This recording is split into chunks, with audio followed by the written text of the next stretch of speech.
Well, according to YouTube, I am live. It is 8:35. I would have been on time, actually, if it weren't for OBS crashing at the last minute. So here I am.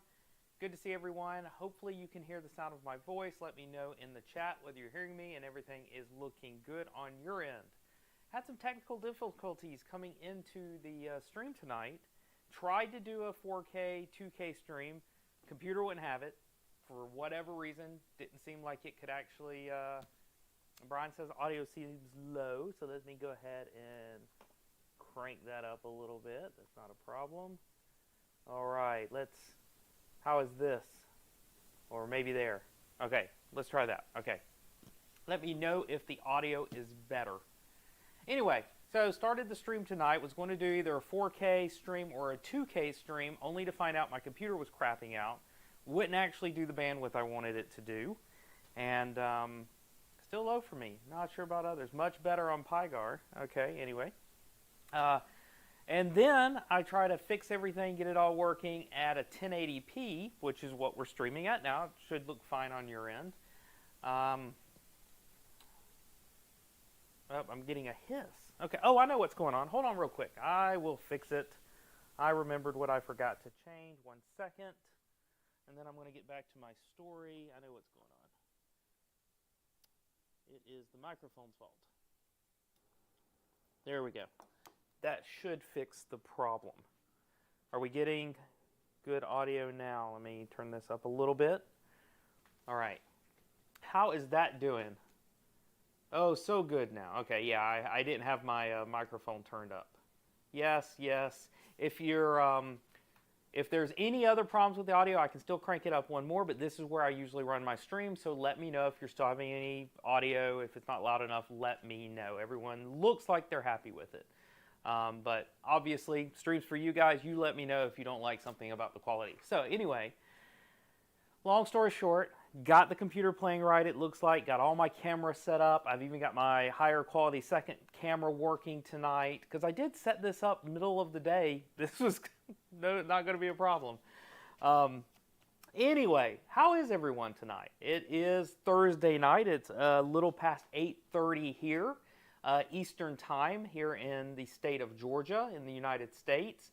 I understand I usually have people from all over the world. Go ahead and do your shout outs in the chat right now. If you are, wherever you're from, name the state if you're in the United States, name the country if you are somewhere else in the world. Let me know where you're at. I'm looking forward to hearing from each of you. It looks like we have Brian, BV3D, in the chat tonight doing some moderating for me, and I really appreciate that. We've got Brian, who is in Texas. We've got Michigan. We've got Florida, Ohio, California. We got Canada, California there, Kentucky, Australia.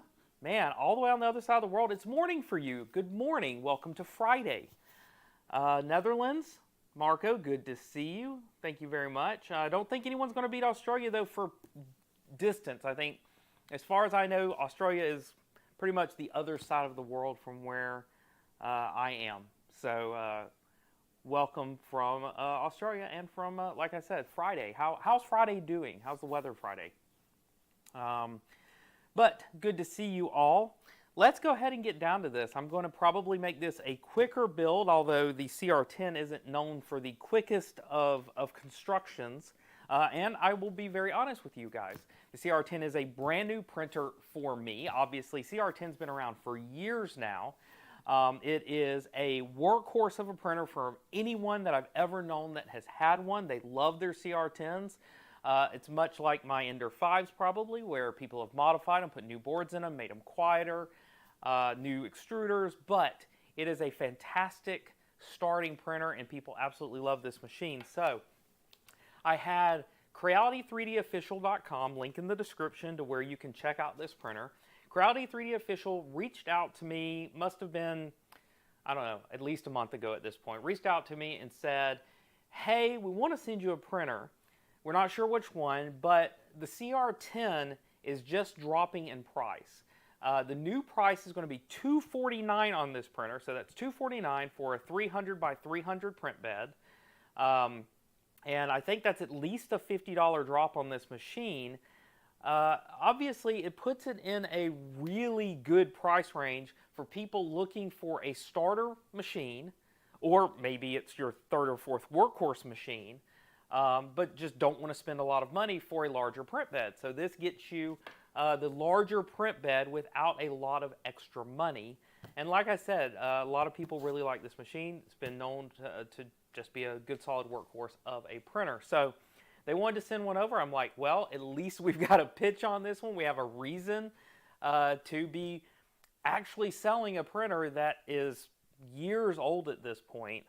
But there's a good new reason to consider a CR-10 as part of your printer collection or as your first time machine. So as the thumbnail of this video suggested, a CR-10 in 2022, well, absolutely. If they're going to drop the price on it, make it more attractive of an option, they're going to keep manufacturing it and selling it. This is a V1. This is the original CR-10. I just saw the question in the chat. So this is the original CR-10. It's a V1. If you want to know more about this printer, I'm not going to belabor this video like I normally would, where I would talk about all the specs and all of the details about this machine. Again, it's a 300 by 300 by something bed. I'm not exactly sure what the height is. I'm sure someone in the chat can tell me. You know, I'm not even sure which board they're shipping in this printer at this point. It's obviously a printer that's been around a while. I don't know if they're still shipping with the original hardware. I don't know if it's a 32-bit board. We're going to find all of that out tonight. So again, this is a CR-10 made by Creality, sold by Creality 3D Official. So again, let's get started on this. I am going to do my usual stuff. I do want to break into it, find out what the current hardware they're shipping with it in terms of what the main board that's in this machine, but I'm really not going to belabor all the specs, going to the website. You can check that out below. So obviously, chat's open. I want lots of activity in the chat. Ask questions. I'm always here to answer questions about any of my recent videos. If you got technical questions, I like to go through whatever the chat wants to talk about.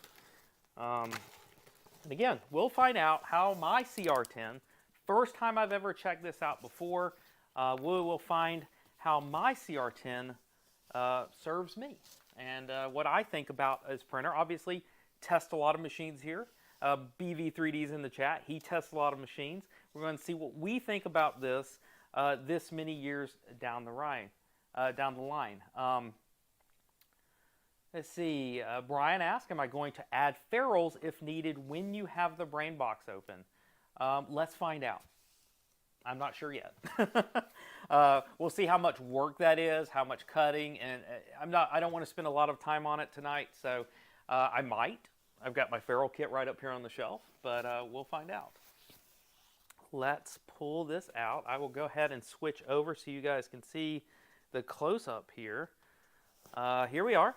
Here is the print bed. Again, 300 by 300. They are still shipping this. I'm expecting mostly the usual hardware that we're used to seeing in the CR-10, but I don't know if they've made any other changes. What you're seeing here, it is still shipping with a glass print bed with the standard binder clips on here. So exactly what we would expect here. Nick, thank you very much. Nick says, I love your channel and really appreciate the work you do. Thank you very much, Nick. That's very nice of you to say. I've got, what are ferrules? Well, ferrules are little connectors that you can add to the end of wires that make the connections safer. They provide a better electrical connection than soldering the end of a wire or than just using a bare wire. All right, so let's pull this out. Very well packaged. So far, I'm loving the packaging on here. It looks very well packaged. This isn't moving. My belts seem well tensioned. I do love, I don't know if this is new because I don't remember this being on the original CR-10s. They've got really nice strain relief on this bed. I don't know if this is a new feature, but it does look really nice on here, not having to worry about the strain on that print bed as it prints. I still love these classic Creality printers because they are all built with standard aluminum extrusion profiles, which I really, really like. So I think that for modding, this is really nice. It gives you a lot of places to mount stuff. I actually like these traditional aluminum extrusions a lot better than the fancier ones we're seeing today. Let me pull this out. I'm going to just, I don't have a lot of places. I'm going to pull this off to the side.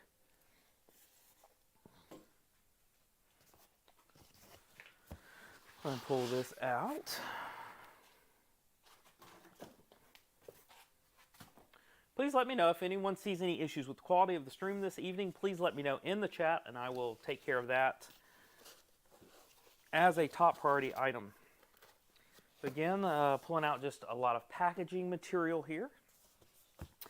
We've got, this is going to be our box of stuff, which we will go through separately later. More packaging material, a lot of little pieces of foam, but it does look, like I said, extremely well packed. Happy with it.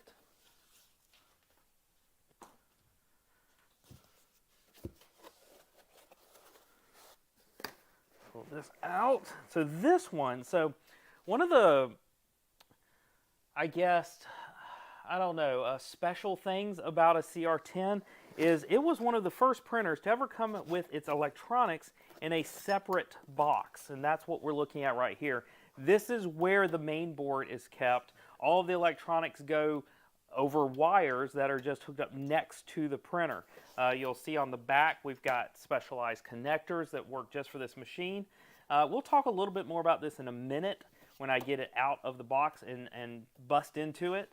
But as you can see here, it's nice, it's compact, this can be moved freely of the rest of the machine. Then this is pre-assembled, which I'm really happy to see. Again, I did not rewatch any build videos or anything like that before I decided to attempt this because I wanted to be fresh on it. I didn't want any sort of preconceived notions or expectations. So I actually didn't know that this would actually come pre-assembled, which I'm actually just really happy to see. That this is already assembled, much like a lot of modern printers are. So this is going to make my assembly a lot faster on here. Brand new machine, looks clean, looks fantastic. It is well packaged again. You'll see down here they've zip tied all of this together here. They've zip tied all of this together down here. And it's just, and it is a single lead screw machine. You can see right here the single lead screw. But again, they've packaged it well. It is connected at the top of the shaft, and it does have multiple connectors down the shaft to make sure that we have no bends. As you can see, this is also a very tall machine, a lot taller than a lot of the newer ones we've been getting these days. So this looks really nice. I'll go ahead and mention this right here. This appears to be a plastic extruder arm. Again, we got some budget items on here. It's a cheap, let me not use the word cheap, it is an inexpensive machine, so they have gone with cheaper parts. And so we have the plastic extruder here. I would replace this one pretty quick with a metal extruder, which you can buy direct from Creality. But that's what's shipped on this machine. Again, a less expensive part. Pull that aside. And I think that is it for the box. So let me go and pull it and carefully walk it over here and break something off camera, but not out of mind. All right, let's see what we have here. There's the box. Again, I'm going to pull some of this off here so that I don't step on it, break anything, ruin the whole live stream. It would be bad. All right, so here we go. This is, like I said, this is the electronics box. This is what has all the electronics in it except for the stepper motors which run the printer. As you can see, these are going to be all the wires that actually go to the printer. This is, you know, X motors, Y motors, Z motors. And then we have the heavier duty connectors here, which are going to be for the heaters, things like that. So do notice it doesn't sit very very great. I don't know if it's a little wobbly, but anyway, let's go ahead. I'm going to go ahead and take a look at this, and then we'll go through our box here in a minute. But I do want to check out the electronics. Let's go ahead and say the obvious on the electronics. I'm going to go ahead and move my camera down a little bit. There we are. And we'll do a little zoom. Okay. And you'll see right here, this is our standard display module. This is just going to be for text display. No touchscreen here, just our jog wheel. So it's going to be a Marlin interface. And let's go ahead and dig into the bottom of this. I think that's going to be the best way in. Again, I didn't do any extra research on how to get in here the best way. I just wanted to give it a shot. Let's see if that's it. That is the right one. We're going to break in here, check out the electronics, see what it's coming with these days. Everyone is expecting it to be 12 volts. Keep in mind you can convert a 12 volt to a 24 volt, but your biggest problem is going to be your print bed because you'd have to replace it as well. But you can still buy plenty of components for 12 volt printers. In fact, if you check out E3D, I know E3D still sells all of their modern components in 12 volt options, at least last time I checked. Yep, no rubber feet on here, as Brian mentioned. These are stamped feet in here, which is why it's a little wobbly on my end. I probably would add some rubber feet or something, but that's what we've got. Let's go ahead. What does this look like? Oh, there's one more on the side. Kind of an odd place for one, given there's not one on the other side. And there we go. Let's see, on the side here, notice there is our voltage selector. It is on 230. Let me go ahead and switch that to 115 while I am thinking about it. I don't want to miss that later. And let's go ahead and see if we can get the bottom off here. There we are. And, how do we get into this one? I haven't been into one of these. Okay, so obviously it looks like the main board is going to be mounted on the bottom here, so we actually have to get the power supply out in order to take a look at what is underneath here. The wires are going to be a little short. So far I'm happy with the wiring. You'll notice they did put correct connectors on all of these wires, which is just fantastic. It's safe. It looks great. Let me get my neck size up on my... Oh, that's the wrong size. So I need a 2.5.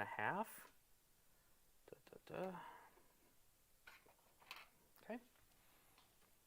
Let's go ahead and pull this out. This should get our power supply out of here.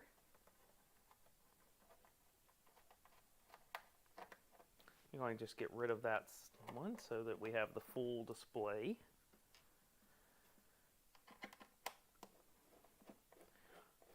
Let's see what's on here. Well, we're going to find out which power supply this is. I'm expecting something like a Chang Lang, but we won't know until I get it out. But we will definitely be taking a look at which brand of supply. Hopefully this whole thing will pop out this way and I don't have to unhook any of these wires. We'll find out in 1 second. Oh, that doesn't fall in, which is really nice. I expected it halfway to fall in. It did not.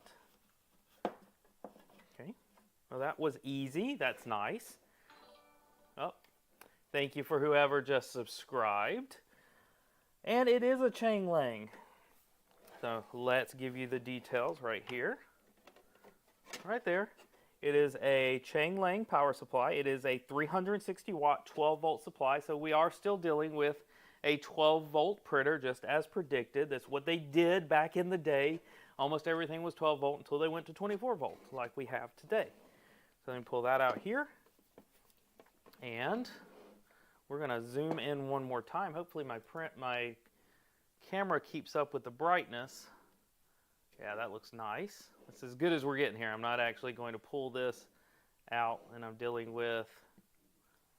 Needed another light over here apparently, but didn't realize that. So this is a Creality 3D the 1.1.4 board. So that sounds like an old original board to me, still in the 1 series.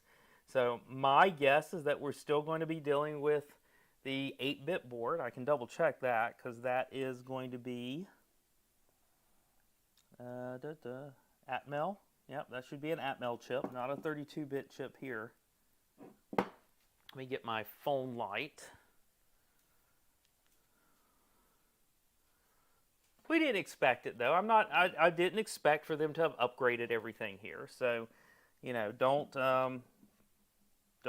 kill the messenger here on this one. This is still an 8-bit board. It's still probably going to be using noisy steppers. Again, they've dropped the price rather than upgrading the components. They would have had a choice. They thought that there was still a good market for a lower price printer, so they decided to go with that instead. I don't think it's a bad idea at all to just keep it as is, keep expectations where they are. They already have the V2 and V3 version of this printer. So it was pretty much either, you know, just discontinue it or lower the price, and I think that that's okay. Exact same components, it looks like. We have the display here, so that's running off of here. So again, 8-bit board, standard noisy steppers, A4988s probably on this board, and we're going to have the just standard Marlin interface on this one. As far as the rest of the wiring connectors, no, they have not done any of the ferrules on this printer. So I don't know. I'm going to run it as is because obviously if there's an electrical problem, I'd just like to see it happen. I don't expect there to be one though, and then I can come in here later and worry about things like adding ferrules to make it a little bit safer. I do recommend adding ferrules, but I do want to see how it runs out of the box. Again, as Brian just pointed out, there is nice shielding on the screen ribbon cable, which is great. There is also a fan right here, which is going to help keep this board cool, and we have plenty of ventilation openings on that side of the case to keep airflow going. So again, as someone's saying, I think they have a lot of stock of these. It is still the original. If you wanted an updated version, there's the CR10 V2, there's the CR10 V3 that you can get.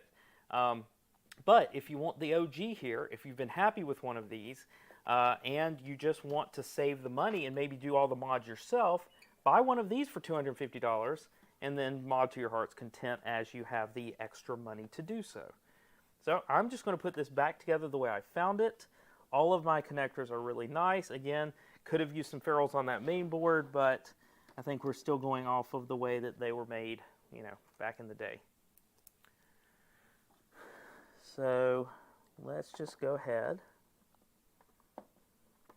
You know, as I'm thinking aloud, as I mentioned, if I was going to do an upgrade to this machine, I don't think I'd necessarily worry about going 24 volts. Again, having to change out the heat bed would really be the reason I wouldn't do that. I don't think the extra cost of changing out literally every electrical component in this printer makes paying for the printer and then changing out all of those components. That doesn't make any sense to me. So I keep everything 12 volt, and then I would look to providers such as E3D who still have 12 volt components and then go that route. That's what I would do.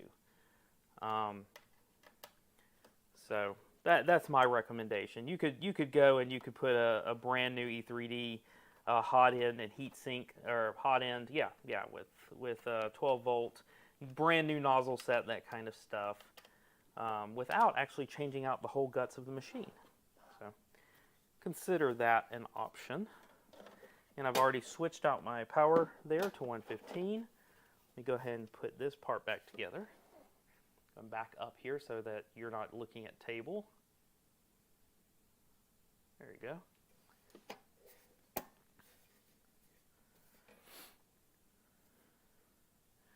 Am I planning on getting an Ender 5 S1? I do have a company that is interested in sending me an Ender 5 S1. It's not from Creality directly. It's actually from one of their resellers, and they have contacted me about sending me one. I would like one. Obviously, a lot of people come to this channel for Ender 5. So I'm really hoping that they get it to me soon. Now that the reviews are already out and everyone's already seen the reviews, I'm hoping there'd be some folks for me to still interest. But we'll have to see. I don't have one in my possession yet, and as far as I know, there's not one on the way yet. I know Brian, BV3D himself in the chat, probably has, you know, something coming out there. Or was that the one you put out today, Brian? I don't know. I'm gonna scoop you if you haven't. But Brian can tell me. I do know he has one. I'm gonna scoop him a little bit. I've already said it at this point. You can let me know, Brian, where that is. Yeah, I have one coming out Monday. There it is. People here in this chat heard it first. Brian's got one. He's going to be telling you what he thinks about it. So everyone tune into Brian's channel first, because he's going to have one before I will. So be sure to follow Brian. If you're not already following BV3D, you should be. And he will have his out Monday. There we go.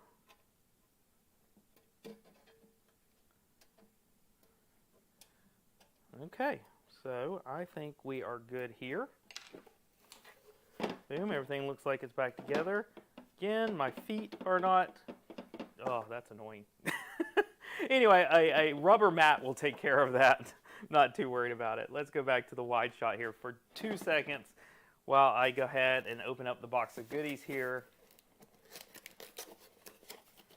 And what comes in the box. So, one of the things that these printers are also known for are these blue inserts. They actually came in different colors, but I obviously got the blue one. These blue inserts, just to jazz up the printer, they go in the extrusions just to add some color. That's, as far as I know, really the only purpose of it. We've got our Bowden tube, because this is a Bowden style extruder. We have basically what appears to be our USB cable, tools, tie downs, yeah, all that good stuff. And this one still comes with snips, like a lot of the printers are not these days. I have my instruction manual, which I will be using for assembly. We've got rack screws. All right. We've got more components. We've got our spool holder. And pull some of this off to the side because I know when we're going to need it. We have sample spool of filament, which I actually might use this one because at least it's a real spool, folks. This is like a 200 grams of white filament. At least it's usable. It's not just that loose filament that is going to get tangled up in knots if you try to use it. We've got US power cable, which just goes down here on the floor in my stack. Got a spatula, again, coming with tools like they used to. And we have our SD card, which actually has a version number on it of 6.2. So maybe there's some updated stuff there. All right, let's look at the instructions.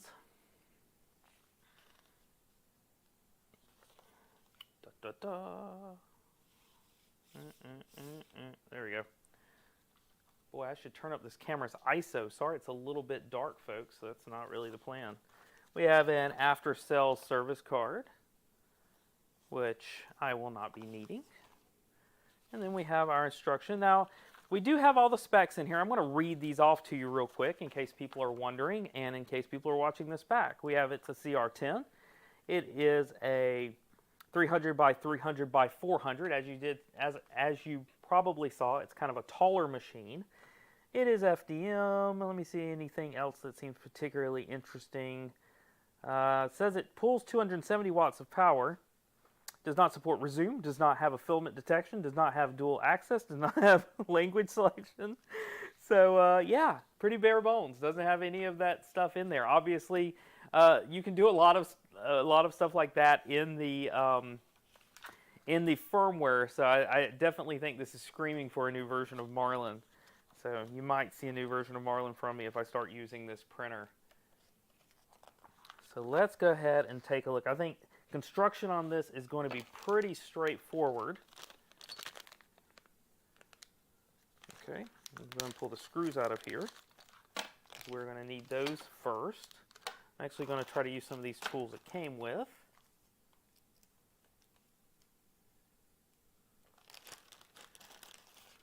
More tools. We're going to need some tie wraps. Some zip ties, excuse me. And then we got those tools. I don't think I'll need these for this build. Pretty straightforward construction on this one. Make sure I have the room to work. Let's go and grab this base.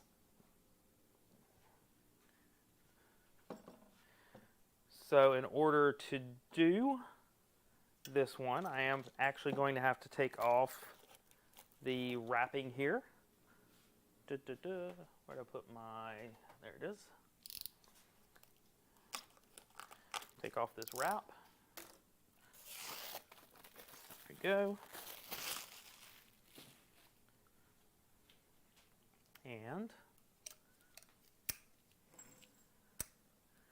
I don't think I'm taking all this off. I'm going to just leave it where it is for the moment. All I'm going to be doing first is putting on the verticals, which is right behind me. So it looks like the Bowden tube that it comes with is an extra Bowden tube. Yeah, you'll hear me pronounce that both ways. I've just always done that. But it is a bonus Bowden tube. All right, so the motor is going to be in the back. And I'm going to pull all this around. And it appears some of this will have to be cut off of here before we can put it together. As you can see here on the bottom, these are wrapped around the base of these, so you cannot do anything until you cut that off. I'm going to use the snips it came with. Bowden. Yeah, I like it, Brian. Bowden. Go ahead and pull this out. I'm going to cut off all of these on the bottom because, like I said, I can't assemble it if these are on here, because they are on the bottom of the thing. This is just packing material. I can leave the ones on my Z-screw for now because I don't want to accidentally bend it or damage it in any way while I'm assembling. But the rest of this should go, yeah, that just sits right on there. No problem at all. And now I just need the screws. This is step one. Like I said, I am going through the manual here. There it is. Step one is to assemble the uprights. Install the gantry frame, as they call it. Pull out all my screws that are in this bag. Save the bag in case there are any extras. And we're going to go ahead and assemble this. Once I get one in here, I'll feel a lot better that I'm not going to drop this whole thing on the ground.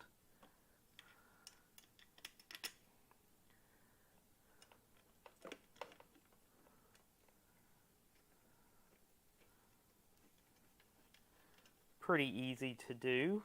Again, with these old style frames, they've got nice feet on the bottom. It gives you a little bit of lift off of here, and I can just hang it over the edge. Actually makes a lot more sense. So I'll do that on this side. And then I'm going to just kind of finger tighten these to begin with. That'll line up the whole frame.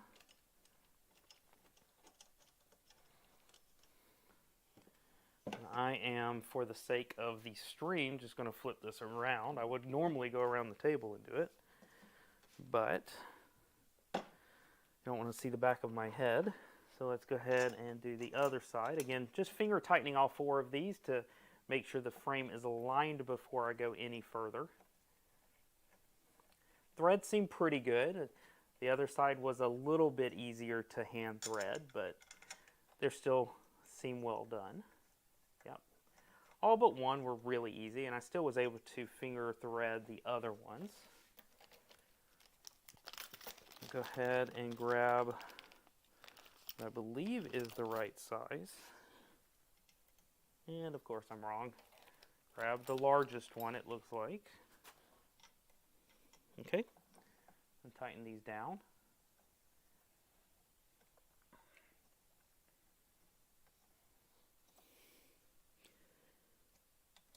Sorry, these longer posts, you guys, hopefully you guys are keeping up.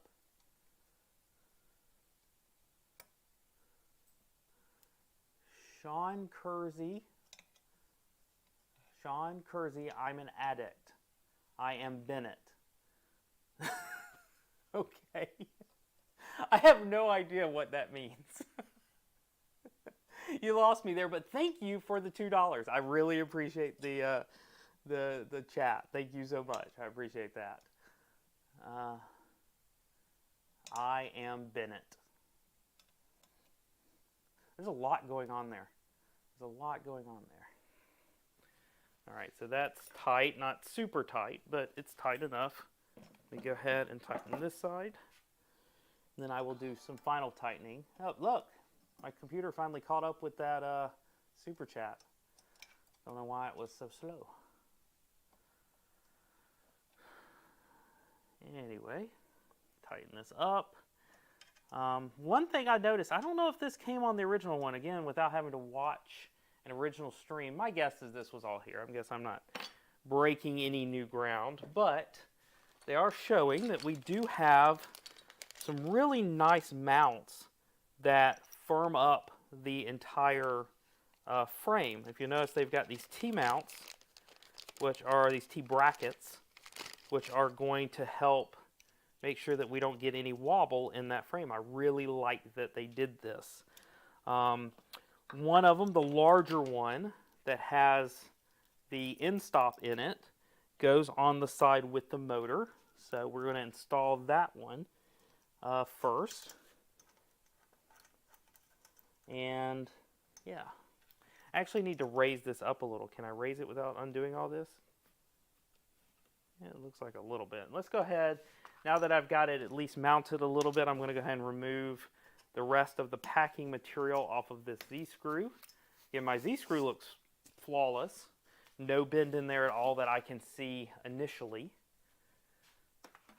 And now I can raise it up while I put on these T-brackets. So let's go ahead. Again, the one with the end stop, you'll see this one has an end stop. See if I can get a good, angle over here. I do have stuff on the table, obviously, but let's see if, yeah, that's not bad. That's not bad at all. But that's going to fall off. That's okay. I didn't break anything. You guys familiar with my stream, you know there's a little bit of clumsiness in every build. It just makes it more interesting. And that'll go fine. And then this goes, we're going to line up, we're going to loosen and line up all of our T-nuts. And then we will get that. And you have to line them up with the way that the extrusions go, and then that'll all sit in there. And then should be able to start making sure that these lock in. And while I'm doing that, I'm also kind of with my fingers making sure everything lines up, because obviously, you know what I'm going to do? I'm going to do one better than lining it up with my fingers. I've got a ruler here. I'm actually going to use that to line it up as well. I like that better. I don't like just leaving it to hopefully align itself.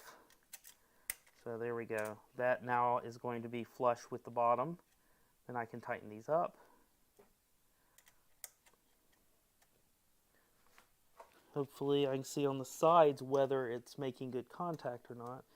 That one did not. There we go. That time it did. And then we'll double check this one. Kind of go faster. If you go faster, you tend to lock those nuts in the way they're supposed to. And tighten those down real good, and then hopefully with a good quick twist, lock those in as well. If not, you can kind of help them along. I don't want to over tweak these vertical ones because this in-stop bracket is actually made of plastic, it appears. And if I tighten them too much, I'll crack that plastic bracket, which would give me a bad day. There we go. Let's rotate this around and do the other side. There we go. And again, we can just hand loosen these.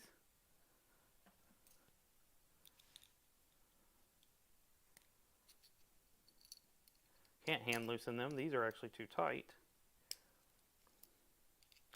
This will keep our vertical pretty straight, given the fact there shouldn't be a whole lot of forces on it, moving at normal paces on this printer. This is back before they did the large diagonal braces, which we have on a lot of the taller printers these days. And those probably could be added to this printer. You may have to drill a hole or two, but that would be an option. There we go. Again, I'm going to grab that ruler that I had before to make sure everything lines up. Line up the bottom. And then as that's lined up, then I can just twist rapidly, hopefully to lock that in. See if I can tell whether they locked. Yep, this one locked. If this one did. Yep. Once that's locked in, and then do our verticals. I like the fact they did this.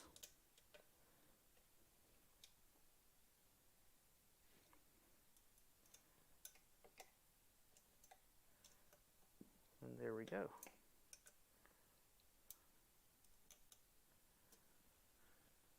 Okay. And those are all locked in place. Moving over to the next step. They want me to go ahead, it's kind of funny, they want me to go ahead and install all the blue stripping on it, which I'm not going to do. I might do the blue stripping while I'm printing because I don't want to take up my print time here with cosmetics. So apparently the spool holder on this machine goes on top of the electronics enclosure here. So that's what we're going to do. I just need, it looks like the thumb screws that came in the packet. Just attach this on here. So there's two holes here in the top, and we're just going to just thumb screw this on here. So that's pretty easy to assemble.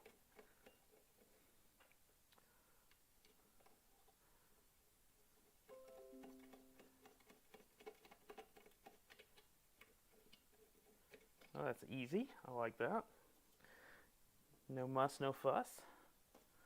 Okay, and then we will just attach this over here. And that just tightens on there. There we go. Let's see where we are now. Now, basically, we wire everything up. Not too complicated. We're going to turn the machine around so that you're seeing the front of the machine. Let's go ahead. I'm going to move some things around here because I don't want to run over my own work. And first thing it says to do, we want to go ahead and attach all of the connectors. I mean, this is pretty straightforward as far as this goes. Let me see what's on the next page just so I don't get ahead of myself. Nothing really to get ahead of here. Let's go ahead. We're going to put in our, let's go ahead. How do I want to show you this? Maybe a little bit of this. Maybe I'll try to do it with this camera here. Let's see what I can do. Okay, it is what it is. Okay, so right here, we're going to go and put in this Bowden tube. The Bowden tube just goes directly into our extruder here. And it does look like they probably did a test print here. There's a little bit of a nick in here, so I think that they probably have done a test print on here, hopefully. One thing that the instructions don't mention, and I'm going to go ahead and mention this here myself, is that it does come with the little blue clips to make your life a lot better when printing with a Bowden setup. These little blue clips hold in, go up one more time, there we go. These little blue clips hold in your Bowden tubes. Make sure that they don't have any wiggle to them. So the small one will go right here. They don't mention this in the instructions, or at least not as far as I saw, so I'm going to include it in my video. And then I'm going to take the larger of clips. They have two different sizes here. And then that one will go on the extruder side of the Bowden tube. Or excuse me, not the extruder side. This is the extruder side. This is the hot end side. So now both of those are in there. So that will make this a lot tighter, and I'm glad they include that. That's a nice touch on their side. Let's go ahead and start hooking up all the wires. We basically just need to make sure none of the wires, this bundle here, and these wires here, we're going to make sure that none of those are left over by the time we're done. So let me go ahead. I'm going to move things around a little bit more. Need a bigger table. I haven't done that for a long time. So on the back side of here, you'll see that there are two different connectors, and we have two different connectors coming from the printer. One of them comes from the hot end side, and this is the one that has the 1, 2, 3, 4, maybe 8 pins or so. And there's only one place to put it. If you notice, both of these connectors have different numbers of pins, so you can't really screw that up. So I'm going to put this one in the top connector, and I'm guessing it is keyed somewhere. Yep. Let's find out where the key is. The key is on top. So I'm going to put that in there, and then that is nice and able to be locked in here. Okay. And then we're going to take the hotbed. This is a 4-pin connector, and we are going to put that in underneath it. Again, that just pops right in.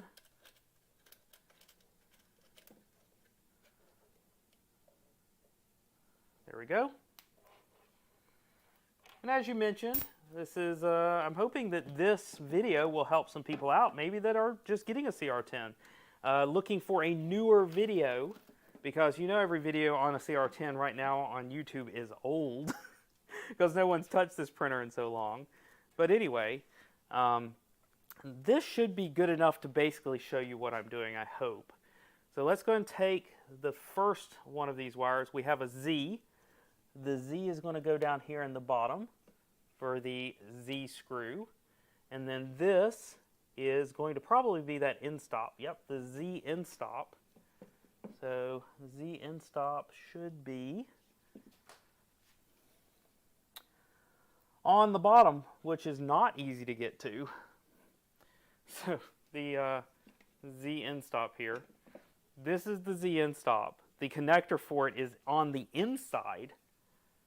So excuse me while I figure out how to get my big hands in there.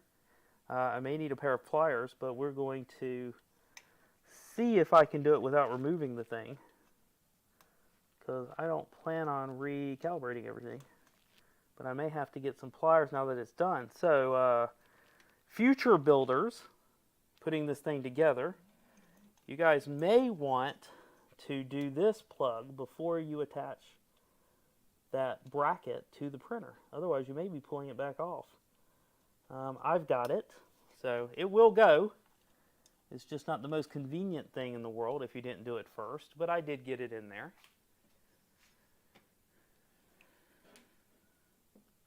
I'm trying to figure out the best way to show you it all. Okay. And then that one's on there. Let's grab the next little bundle here. The next bundle is for the Y end stop and Y motor. So that is again over here. So Y motor plug should be down here on the bottom. Yep. And then there should be a Y end stop, which should be in this area. Where did they put that? That's the X. That's the Y. Where did they... Oh, so the Y goes all the way around here, because the Y end stop is on the back of the machine, right? Because Y is in this direction, so the Y end stop is on the back here. So we're going to plug that in. Okay. And then our last bundle, so they did a Z, a Y, and now they've got an X bundle. And X motor, and extruder motor. So E, so this is the extruder motor, is marked E. That's going to go right here. That is awfully close to that Z screw. Awfully close to that Z screw. I'm really tempted. Not right now. I'm going to let it print the way it came. But I'd be really tempted to just rotate this motor 90 degrees and have the plug here instead of here, because that's just really close to that screw. I would hate for that wire to just get rubbed on it over time. But anyway, let's go X motor. Oh, you know what? I just completely did that wrong. That's not the Y motor. Y motor's back here too. Duh. Sorry about that. So Y motor goes back here. Ignore me what I said earlier. And again, they did something weird here on this motor. This motor, they may have done this for routing purposes, but the plug is here. Yeah, I guess so. Now I can route this around here. Yeah, okay. So the plug for the Y motor is here. Anyway, this is the X motor. That goes here. And then we should have an X end stop, and that is here. If I can, there it is. It's in there. So they've done a nice job of not making that particularly easy to get to either, but we can do it. I got in those other ones. And I think that might be it for the connectors. Now it's just a matter of, I want to make sure that I at least go in here and turn everything around a bit to figure out how this is going to go. And, oh goody, hey Brian, can you deal with that, that wonderful bot in the chat? Because I don't think anyone is here for that kind of content. That would be great. If not, I'll do it myself. I'll give you a minute, Brian. Anyway, so what we need to do is go ahead and look at using the zip ties. Thank you, Brian. I appreciate that. We'll use these zip ties right here to actually organize this a bit so that... Yeah, Brian didn't realize he was going to have to work this evening, but there we are. So let's go ahead and zip tie this up back here. Again, I don't think this is going to be the best thing to watch, but I'll move it back here a little bit to show you what I'm going to do. I want these rearrange a little bit. Now, these are all over top, which is good. This one needs to be on the very bottom, which is good. This one is the one that I didn't do right.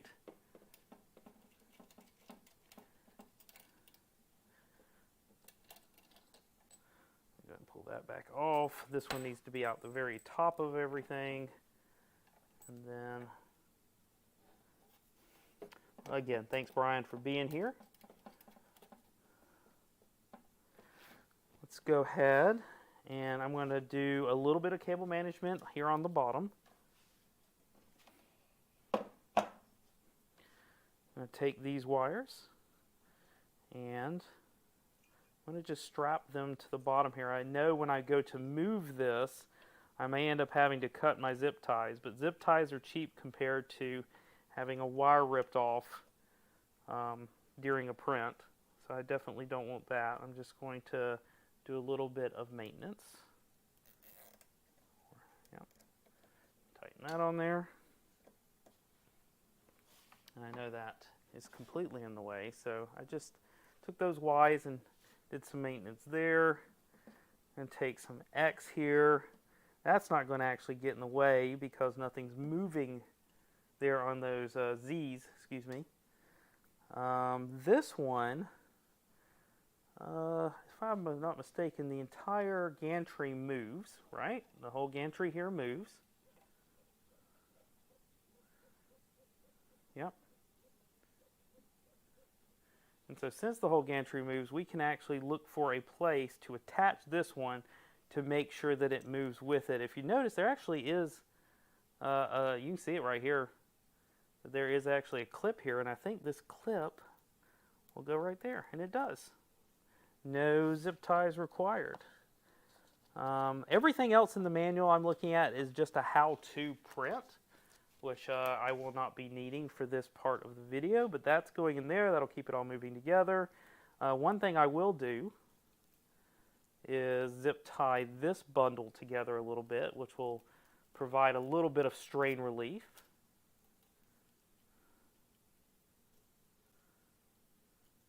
Yeah, I'm okay with that. Hopefully I'm not wrong. But I think all this will move with the gantry, so I can do a little bit of strain relief here.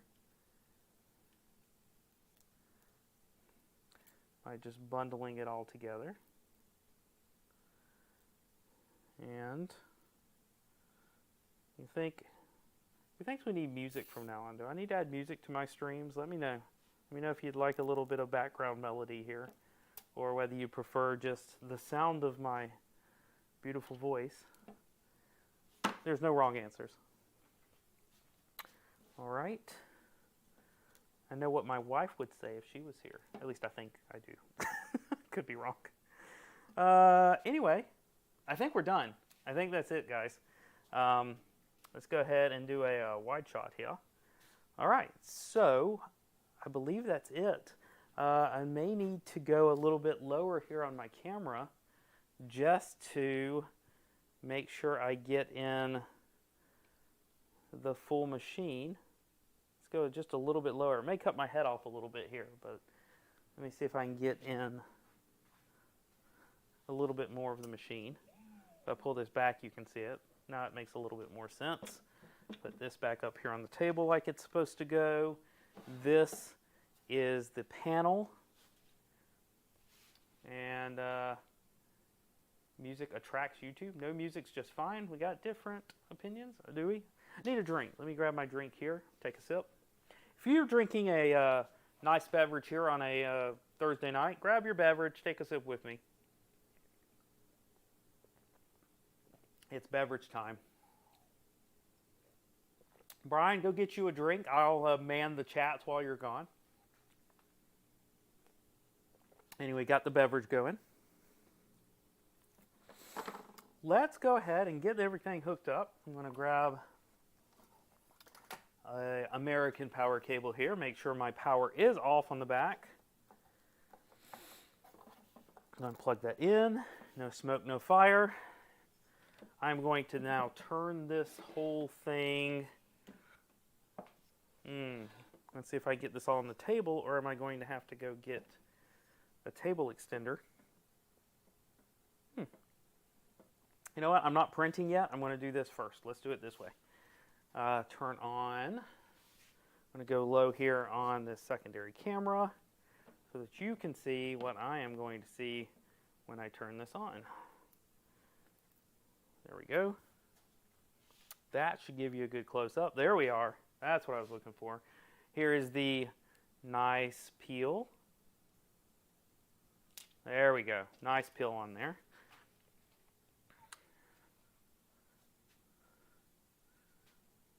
There we go. I've already done that, Robert. Thanks for reminding me, but I did do that earlier when I was taking a look at the power supply. It is on 115 now. And there we go.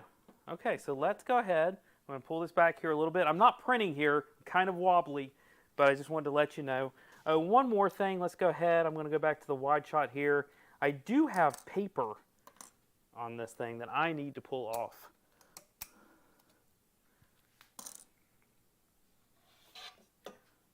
Look at this. Okay. regular glass. I love printing on glass. It is fantastic, so I'm not worried about that glass sheet. But look what they came with. Tape, people. It came with tape. These are big sheets of what is the equivalent of painter's tape, probably, that you can put on your glass to make sure you have no adhesion problems. Just cover up that glass bed with painter's tape. I won't be doing that today. But everything's old school in this printer. If you have adhesion problems on your glass, that comes with that. So what are we going to do? Let's talk about the glass bed for a minute, because I do think it's interesting. So first of all, glass beds, the easiest way to make sure that you can get, oh, excuse me for that sound, the easiest way you can get things to stick to your glass bed, bar none, clean it in the kitchen sink with some dish detergent, a paper towel, clean it like you would a nice dishware, get it good and clean, rinse it, hot water, and then when you're drying it, use another paper towel to make sure you're leaving nothing behind. That is the absolute #1 way to make sure that things will stick to your glass bed. That's not what we're going to do today, though, because there is a better solution, and I will put this in the description after the live stream for people that watch it in the future. Boom. We have the nanopolymer adhesive from Vision Miner. This is the absolute solution to glass beds. When everything else fails, when the cleaning isn't working, when the glue stick's not working, this is my favorite solution, and that's what I'm going to do to make sure we do not have adhesion problems today. And I hope I don't kick myself for overselling it, only to have us have problems. But I'm going to bet my reputation on this one tonight. But anyway, I think that Vision Miner adhesive will work great. Anyway, back to the close-up. Everything's been assembled here on my bed, and we should be ready to power it on. Let's see if there's smoke, fire, or just pretty lights. We have sound, Creality 3D coming up, and we've got Marlin. CR-10 only have one Z-rod. Yes, it does. It only has a single Z-rod. CR-10 came up. We'll tell you, not, with expectations. This is a loud box. Luckily, the two fans in it would be easy to replace with something with probably almost just as good as flow, but with a lot less noise. There's two fans on it. There's the fan inside. There's the fan on the power supply, which I'm hoping isn't the loud one. And then there's a fan on the back, which is very small, and I don't think is really contributing to the noise. But other than that, there's a lot of fan noise going on here. I've got my hot end fan. I've got the fans in the box. It's not quiet. Let's go ahead. I think the first thing I want to do is just to do kind of a preheat on here. Let me go ahead and show you this Vision Miner real quick. Let's do that before we heat up, because you can do it actually on a hot bed or on a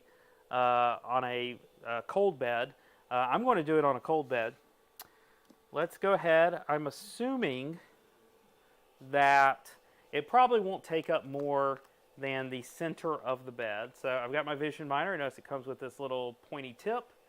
I'm going to actually just do the center of the bed. It shouldn't dry too fast because it's not hot. And I'm just going to brush it on with this utility brush. And then we're going to go the other way. And then you just kind of let it dry.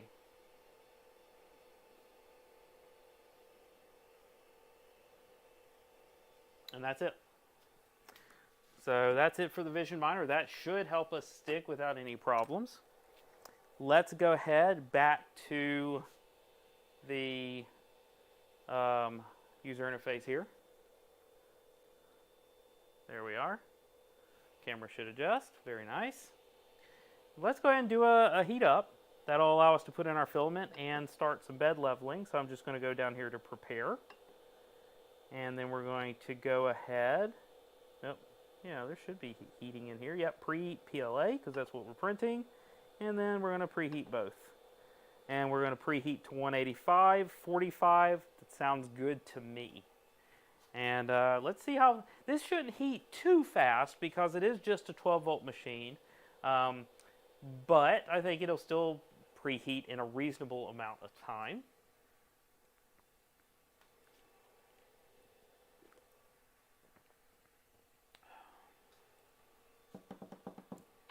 I think I need to swap my logo and my, let me do that. Can't believe I've never really noticed this before. I don't know if this matters to any of you guys, but I think I like that better. Let's do that. I know I already have a Kersey Fabrications in the lower right-hand corner, but whatever. Put the logo on the jog wheel. Here, Brian, just for you. Right there. Looky there. It comes with the Kersey Fabrications logo right built into the machine. Isn't that amazing?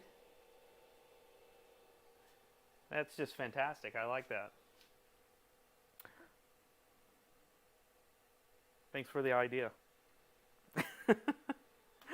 All right, just playing with graphics right here live. Let's go ahead, and we're almost already heated up on the nozzle. Go ahead and unwrap our, how that heats up. Let's go ahead and we'll just swap it. Let's do it that way. Oh, look, I need to swap these now too, because I just can't leave well enough alone. There we go. Look at there. Okay, so while that heats up, let's go ahead and break into our printer supplied filament. Like I said, since it comes on a spool, I'm going to use it. It's not the prettiest filament in the world, that's for sure, but it's usable. And now is it over my head? That's great. That's a good place for it. I'm going to have to stand on this side so it doesn't cover my head. All right. Go ahead and get this out of here.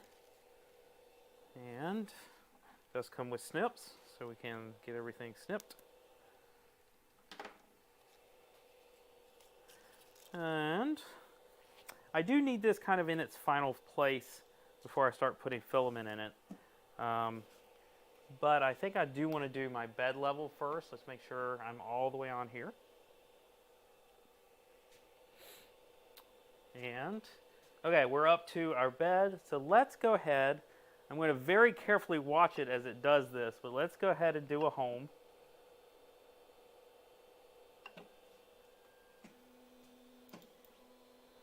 The first sign of problems, I can hit power.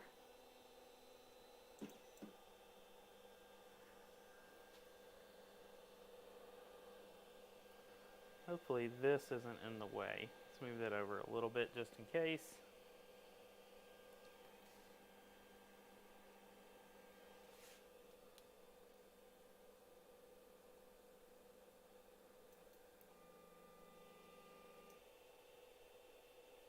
There we go. Everything homed correctly, it looks like. Looks like we're good. Now I need to come in here and do some bed leveling. I should have my, if I don't, I'll use something else, but I should have my the feeler gauges nearby somewhere, because you never know when you're going to need to home a printer, or do bed leveling on a printer, I should say. But if I stuck the filler gauges somewhere that I have misplaced them temporarily, I will just use a sheet of paper, or I'll just do it by eye. I don't do a lot of just by eye, but it sure works. I'm going to start singing just to fill in the gaps in the sound here. Filler. Yeah, I know. Everyone likes my vowels, Brian. Appreciate that. All right, I'm just going to do it by eye here, because at the moment, I'm not seeing where I put my filler gauges. Thanks, Brian. Knew someone had to show up for that. All right, so this is not going to have, I can't imagine that this actually has any sort of like leveling help.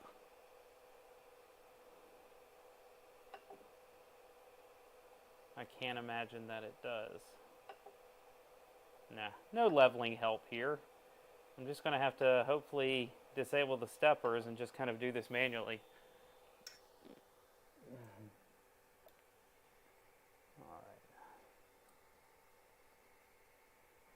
Alright, let me go ahead and just figure out, can I eye it?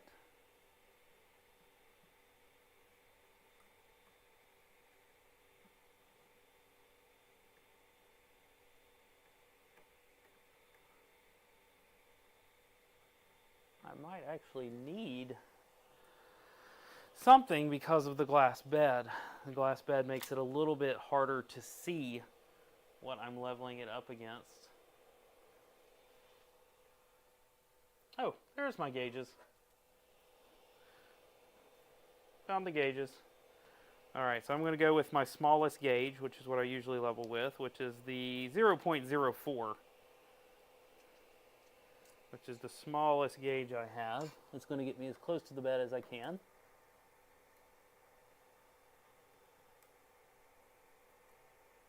Oh, this spring is literally all the way down in order to be able to do this. It's not ideal that there's no give here. But there we are. Yeah.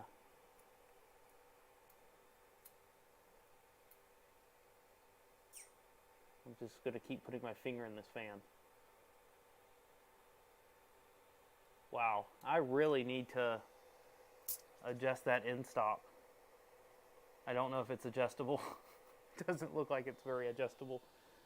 But I've got my springs compressed all the way down here. And I can't get my gauge underneath it. So that's not particularly good. Hey 3DHP, good to see you. But yeah, the spring won't compress anymore. And I can't get that under there. So it looks like I may have to try to raise my end stop a little bit even. Just a fraction of an inch would help. So I'm going to go ahead and I guess do that. It's not giving me a whole lot of options. Looks like I may have a little give, so I've already disabled my Z steps. I'm going to go ahead and raise this up manually. And then let's see if I can raise up my Z end stop just a little bit.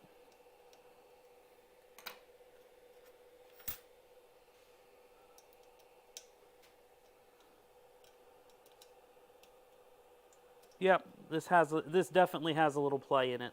So I've loosened up the mount for this whole thing, the one that goes into the vertical upright, and I'm raising this to the top, which should give me just enough to have some wiggle room when leveling that bed. Not too bad. There's definitely enough room there. We will rehome this and do it again.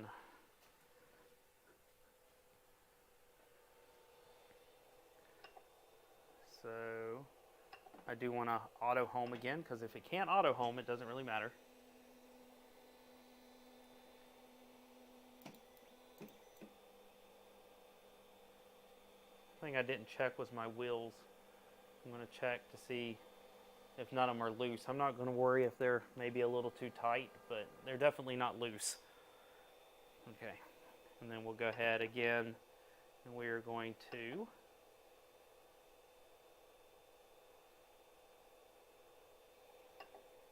repair, disable steppers again, and then let's get this.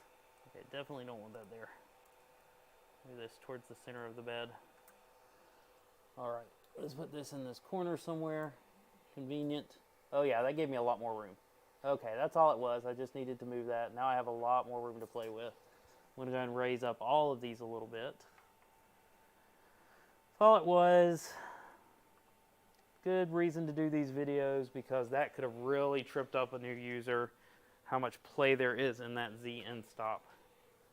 I'm going to raise all of these up a bit. which should get me closer to where they should be.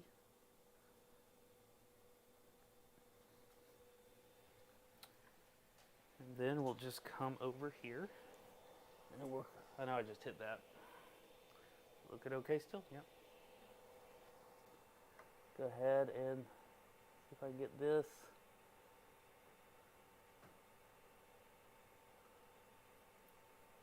That's pretty good. Move it over here. We'll have to go around a couple of times because of how much I'm having to move these screws.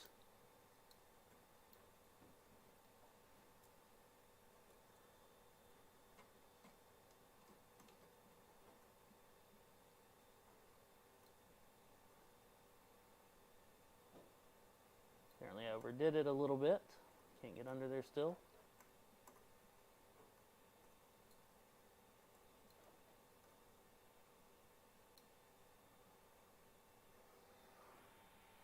What's going on here? Is it falling?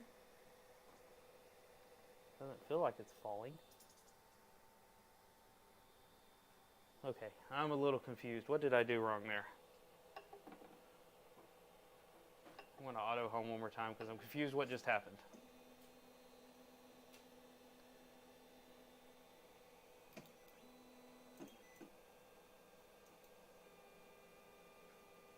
All right. Disable the steppers again.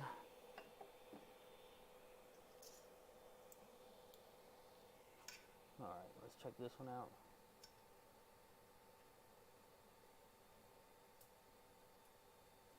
Okay, that one's good. Move it over here.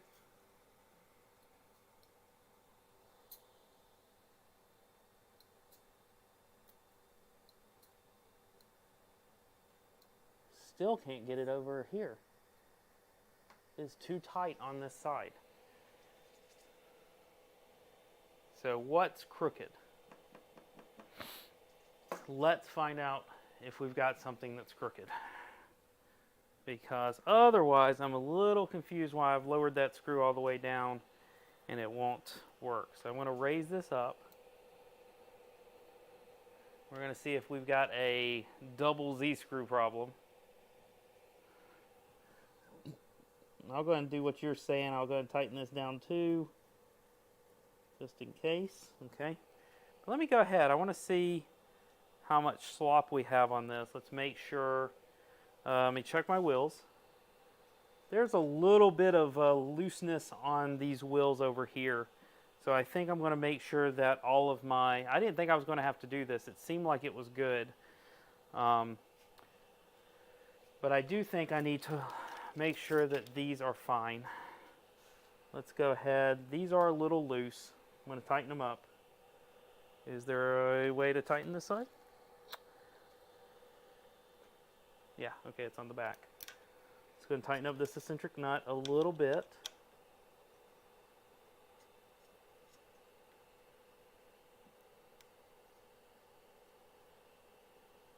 Okay, almost.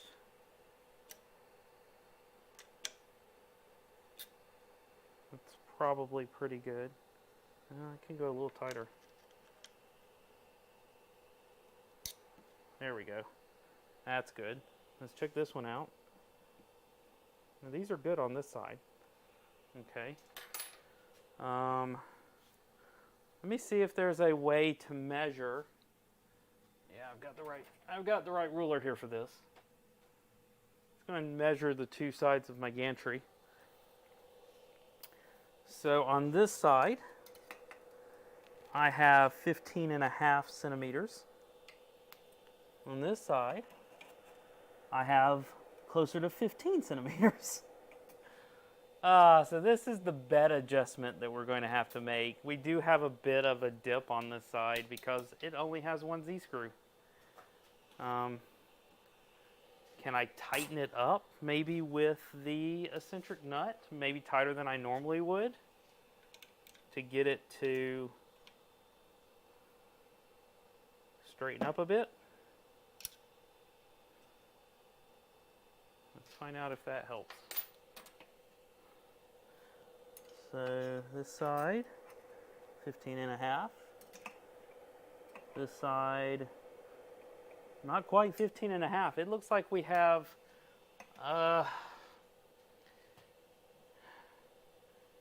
maybe about 3/10 of a centimeter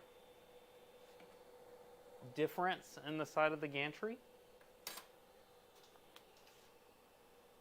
Maybe. What if I loosen this side instead of tightening it? Maybe that helps it. Maybe it's too tight. Maybe it just needs to be a little tight. Someone asked, are the verticals square? I will double check that. That's a good thing to do. Let's see if that changed it at all. So now we're again at 15.5 over here. And, you know, we're really not changing over here. It kind of is what it is.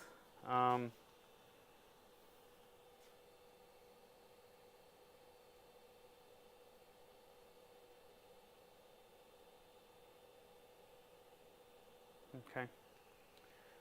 So Brian says what I've had to do on the single Z gantry things is loosen the screws on the wheel blocks, X-axis arm, and retighten the screws after getting it to the same height. Yeah.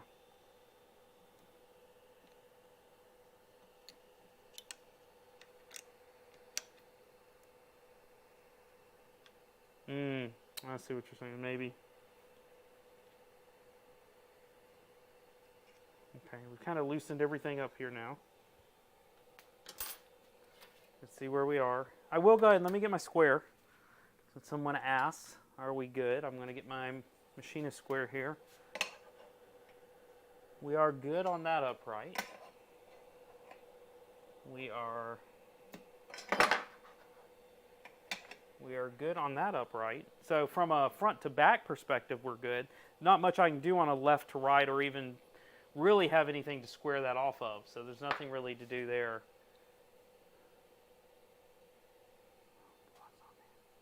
Okay, so the other idea Brian had was to loosen these up, I believe. Brian can't see what I'm doing. Brian said loosen these up that hold it onto it so that we can make some adjustments, and that might work as well, or maybe here. How are those attached? Those are attached, though, here. So you'd have to pull the whole thing off, and I'm not going to do that tonight. Let me go ahead. I'm going to just try to tighten it up as is. And we're going to get it to print. We'll figure it out.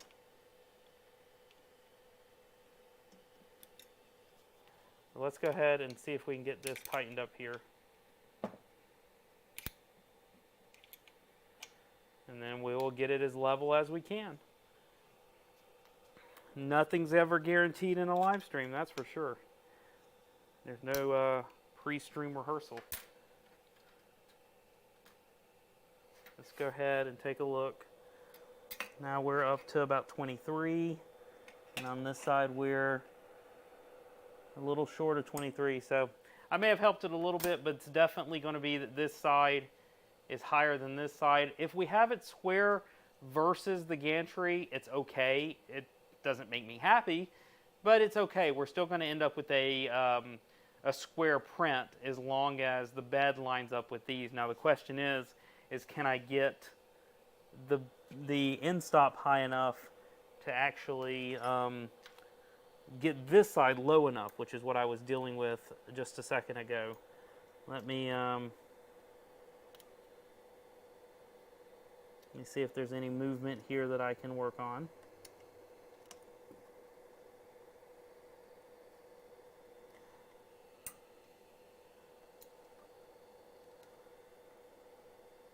Tighten that up.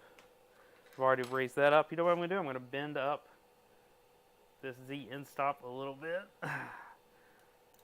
There we go. And we're going to do it again, guys. And I'm going to get it good enough. So just keep this in mind when dealing with a single Z end stop. This is something, or excuse me, a single Z screw. This is something that may come up and you may have to fiddle with it. It's a cost saving measure, right everybody? Cost saving.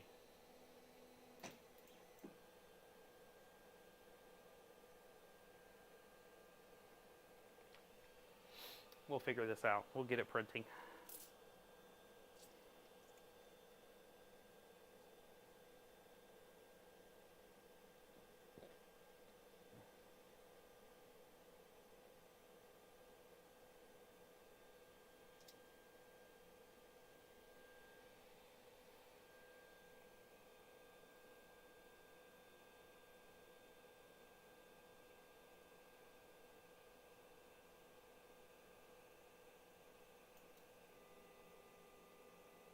All right, let's do it again.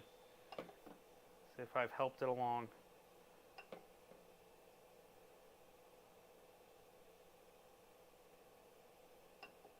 All right, disabled the steppers. I'm going to move this forward, move this back. All right.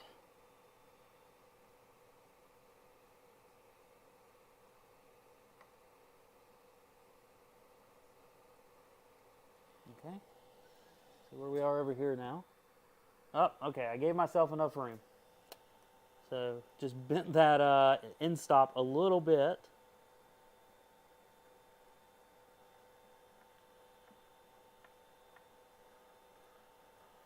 All right, that's fine. That's the back here.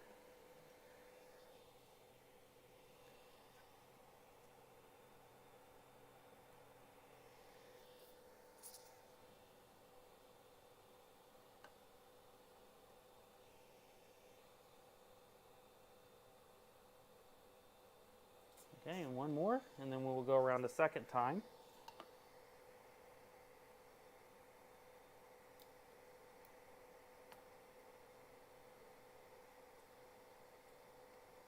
Okay, let's go back again. Luckily, this is only heated up to 45, so I'm not burning myself by touching the bed. If you have your bed heated up higher, be sure not to burn yourself.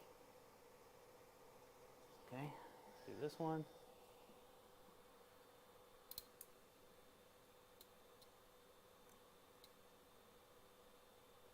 Okay.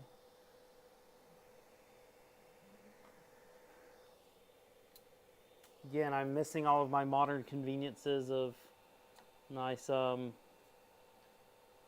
leveling helpers that take it to the right places and me not having to try to touch a hot bed while I'm leveling. I do feel like it's about 3 years in the past right now. So, you know, for what it's worth, we'll talk about this more towards the end, but how did it age? Well, it's still from 3 years ago. All right, so I think we're level. We're level enough to begin a test print, most likely. All right, let's grab our SD card.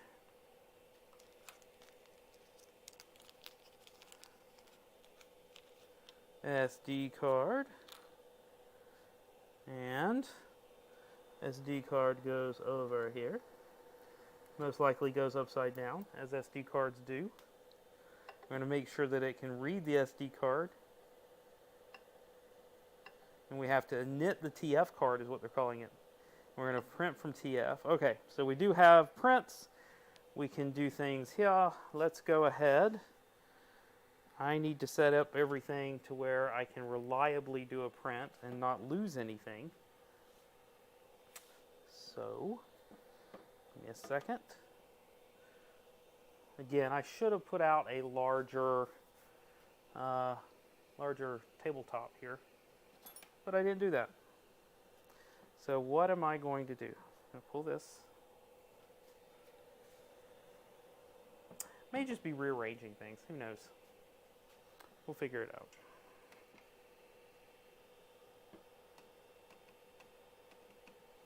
As far as that goes over there. And that's as tight as this goes here, and it fits. We're going to go for it. It fits. Next time I pull out a printer this big and this cumbersome. How are we doing here? Nope, that's not what I was aligning. There we are.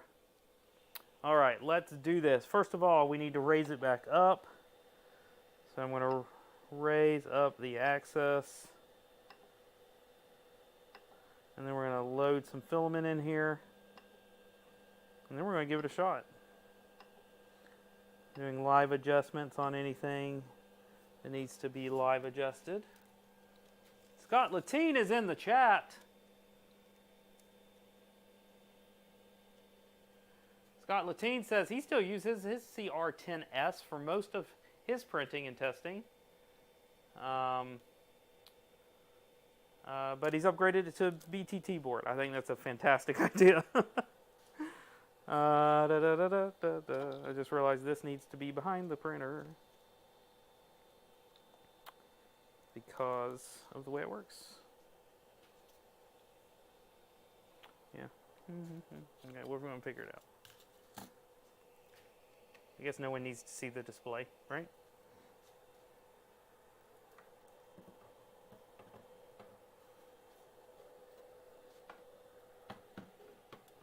There we go. Totally gank it up.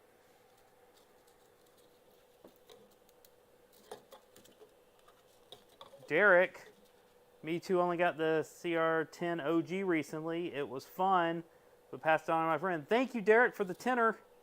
Thank you so much. I appreciate that. Thank you for your contributions to the channel. It's good to see you here tonight. Let's go ahead and load this filament up. You can't see what I'm doing. Get these camera things one day. All right. Yep, they have test printed this because there is some colored filament in here. And now my white filament is coming out. So I give them credit. They did actually test this printer, so I do expect it to work.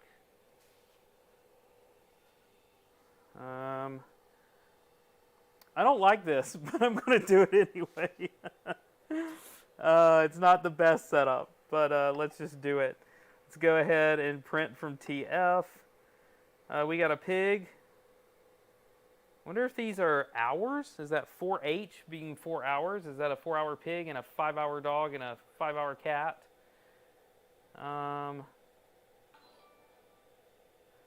Possibly so. So I'm going to start with the quickest. We're going to print a pig. And it's going to heat our extruder to 200.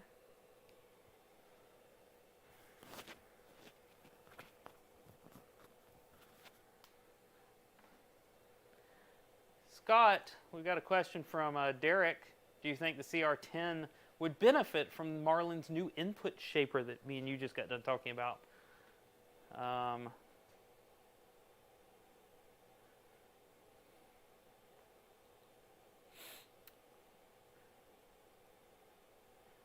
Hopefully Scott's listening in and can answer that. If not, I will answer it. But I think Scott's the expert here.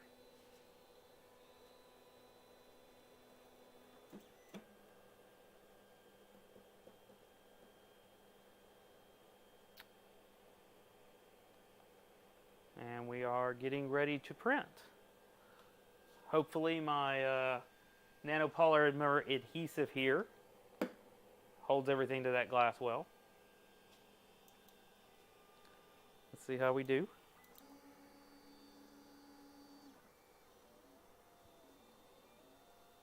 Oh yeah, that's got that great printer sound. How we doing? How's my bed leveling skills? Maybe a little bit tighter. Yeah, let's tighten everything up a little bit.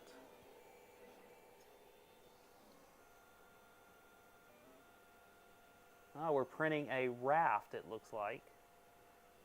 God, is it slow. Get a little bit tighter, I think. Oh, actually, that looks really good. I did all right. I did all right. So one thing, I'll go ahead and answer the input shaper question until Scott gets back to the chat. From what Scott and I talked about, well, number one, input shaping in general, everything can benefit from input shaping because it compensates for the shaking. And as far as does it have enough memory, well, Scott spent a lot of time in our interview talking about how hopefully everything should still work on 8-bit boards.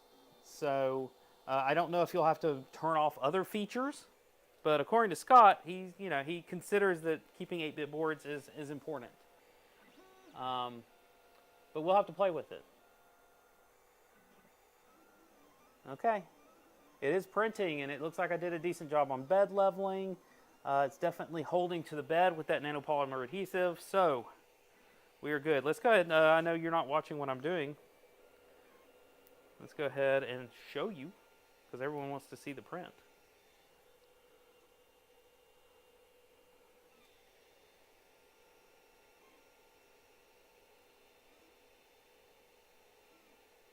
There we go.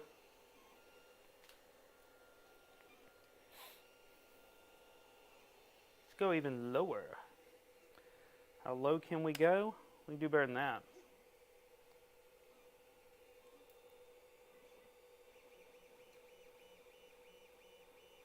Hey, look, we got some speed.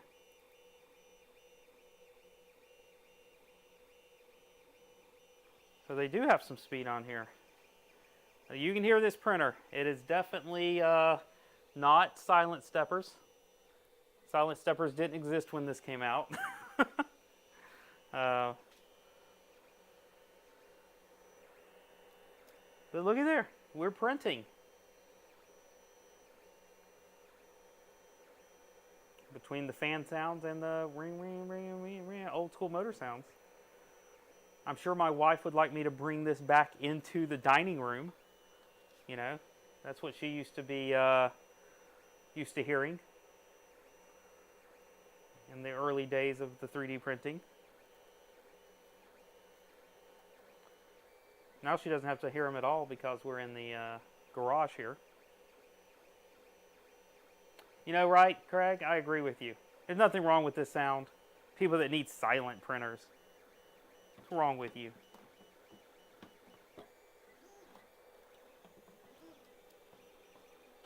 I like that. Let's do that. Okay.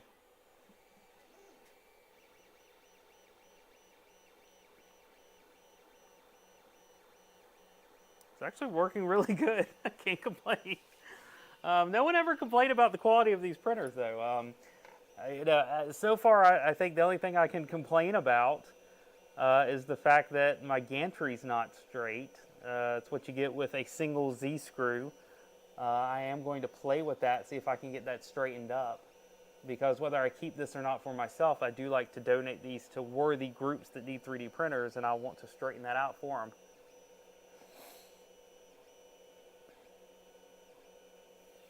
But everyone can hear this, right? Can you hear the printer?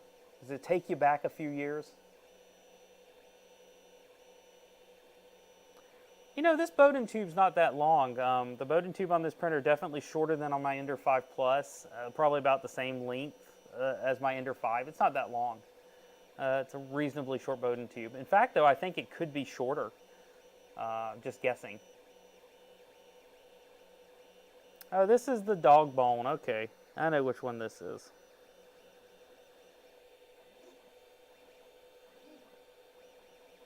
I should just crank the heck out of the speed. It is an Ender, it is a CR-10. Everyone knows, you know, kind of what to expect from CR-10s. I am curious to see what happens when you just crank one of these up.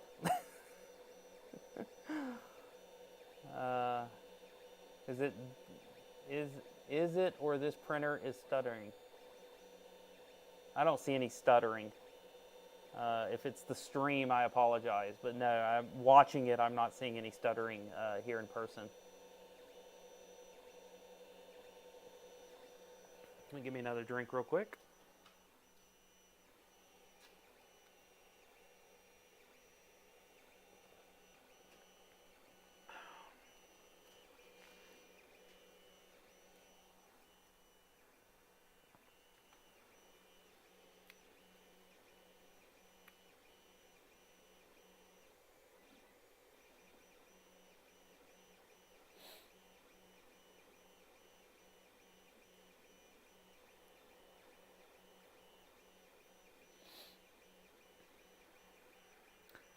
Let's speed it up a little bit, as long as this printer allows me to do that. Control, or is it a tune? It's a tune. Let's just take it up to 150% and see what we get out of here. Okay, 150. Crank up the nozzle just a few degrees just in case.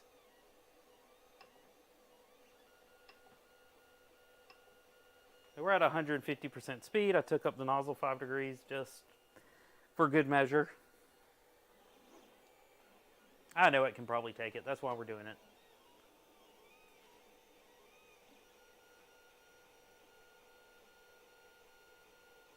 They don't have anything enabled in this firmware, Scott. This is OG firmware. There's no Z offset adjustment in the firmware, and there's also no bed leveling assist in the firmware. This was very much at least 3 years ago firmware, maybe longer.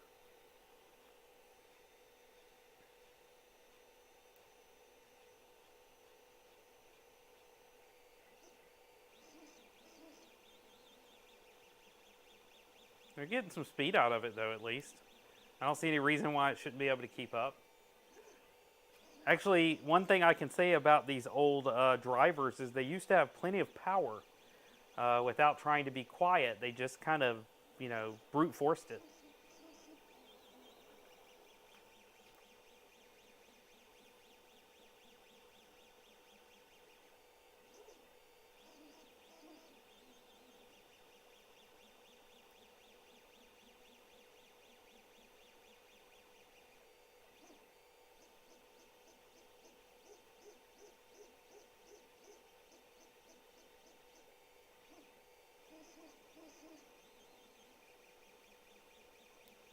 Do you think these are DRV drivers or A4988s? I don't remember. It could be either way. I mean, they shipped with both back in the day. I don't remember which one this one came with.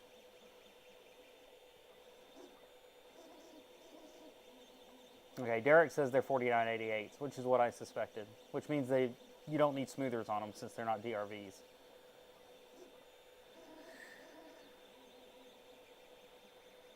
But we're going pretty good clip here now. And it is looking really good. I mean, you're not going to be able to see it until it's done. But from my vantage point, the quality is looking great. Nothing to complain about at all.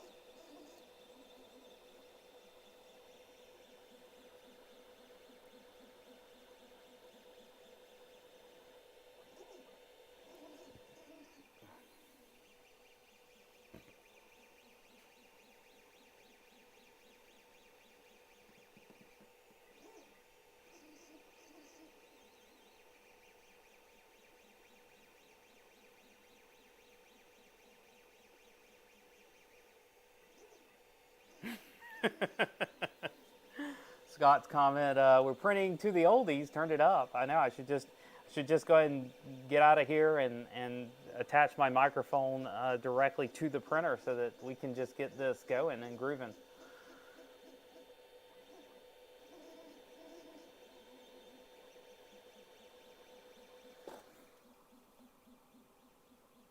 I think we can go faster.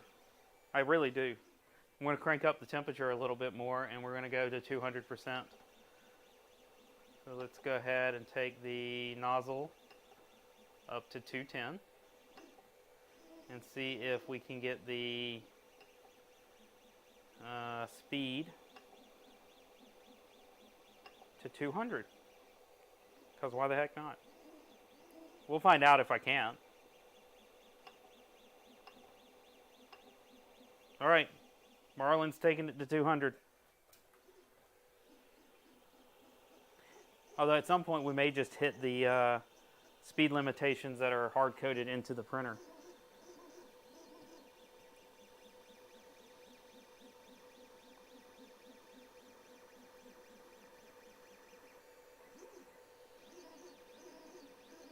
God, the sound just ratchets ratchets up every time. Faster we go, the louder the printer is. It's fantastic.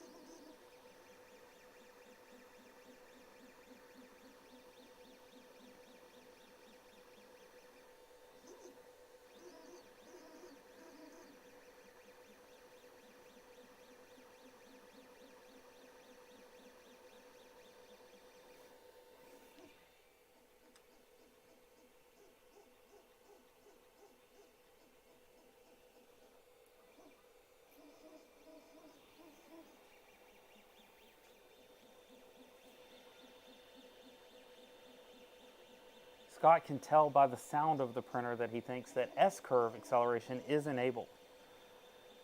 Well, that's good because these circles are just looking beautiful. It's just printing lots of circles at this point.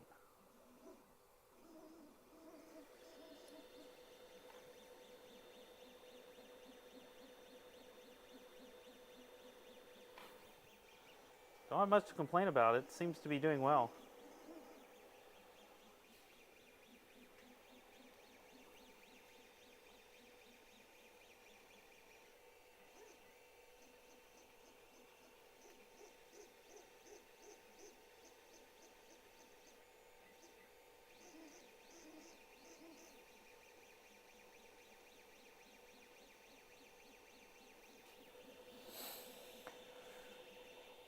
All right, guys, what's there to talk about? What's going on this evening? Let me go ahead and mention the third and final part of the interview between Scott and I has just been posted on the channel. So if you've missed any of those parts, you should definitely go check out and watch those. They're good in a car drive. If you just want to put them on in the background as a podcast, they would be fine for that. Unless you just like looking at our beautiful mugs while you're watching us talk.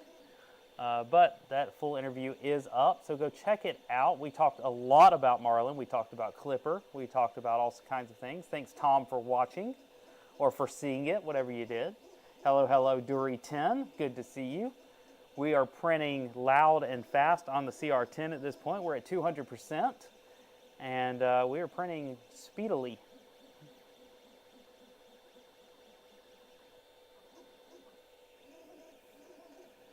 It's at 200%, and it's just kicking along. I do think it would benefit a lot from a new mainboard. You could definitely do a drop-in mainboard replacement. And you could also definitely, with that new mainboard replacement, you'd put on a new copy of Marlin, which would give you a whole lot of new features such as bed level assist. There's nothing really built on here to do a BL Touch or CR Touch, but I'm sure you could print you up a adapter that you could also add bed leveling to this large bed. Derek wants to know, do I plan on adding the dual Z lead screw upgrade? I think it needs it badly. So if that's something that I can easily pick up on Amazon still or even on like an AliExpress, maybe I'll grab it just to get this printer up and running.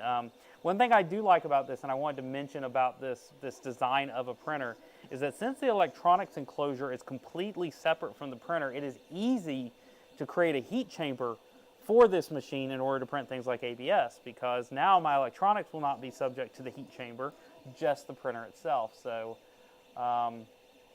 what's your advice? Chamber temp for ABS printing? I'm not an ABS expert. I'd have to look it up. My advice for chamber temp for ABS is to either ask the manufacturer of the ABS that you're specifically printing with, or just Google it. Derek's got a suggestion. He thinks that 45 should do you.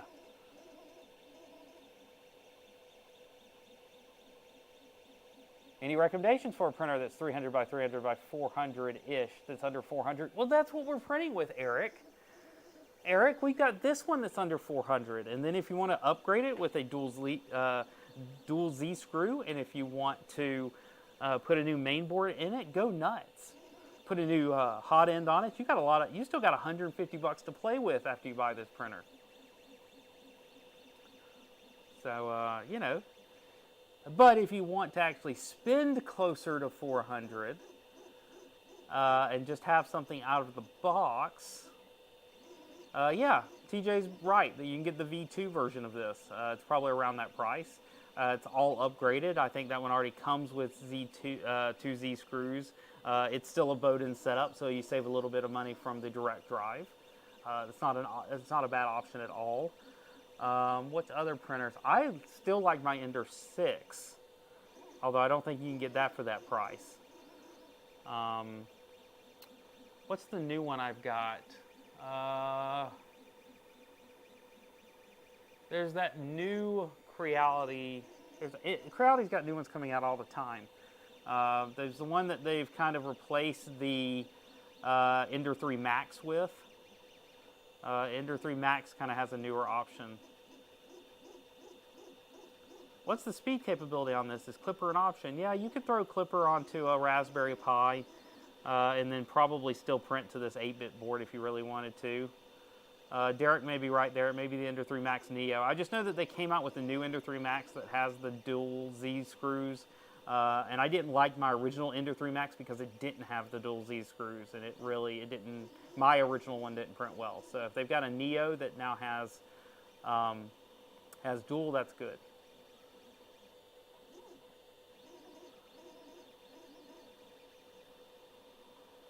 So this thing's printing good though. Can't complain.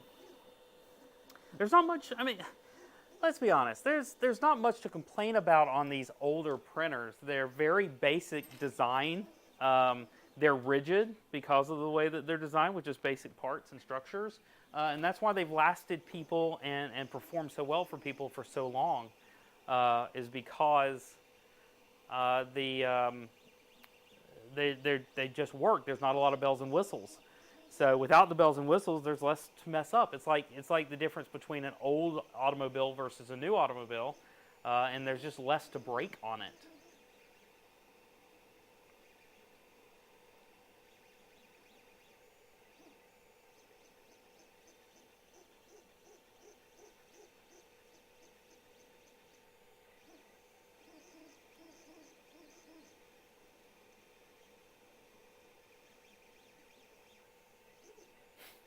Thanks, Scott. I appreciate that. I just had fun talking with you. It was a good time. Again, talking about mine and Scott's interview. We had a good time together, just talking tech, talking the tech of 3D printers and the tech of software development, and we just had a good time. It's the second time Scott and I have been able to sit down with each other and do that, and we had a good time. I think sometimes we get carried away because we're just chatting, as we would if we were just on the phone with one another. I try to keep things on topic with good interview questions, but overall, it's just about sharing our ideas.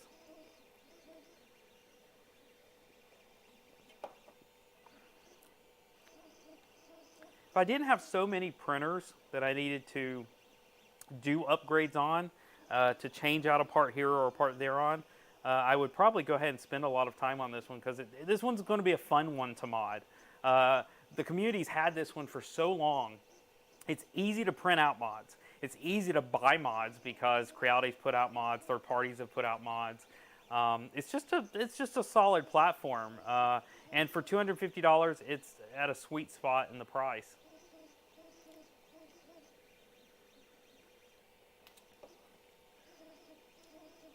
What can we do to entice you to build a bulky rat rig?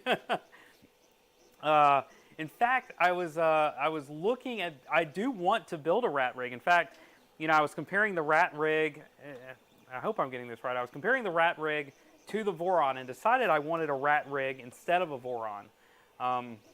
You don't really have to entice me as much as you have to find me a lot of free time, because I can't catch up on the projects and printers and stuff that I have. I can't catch up on the things that other people want from me.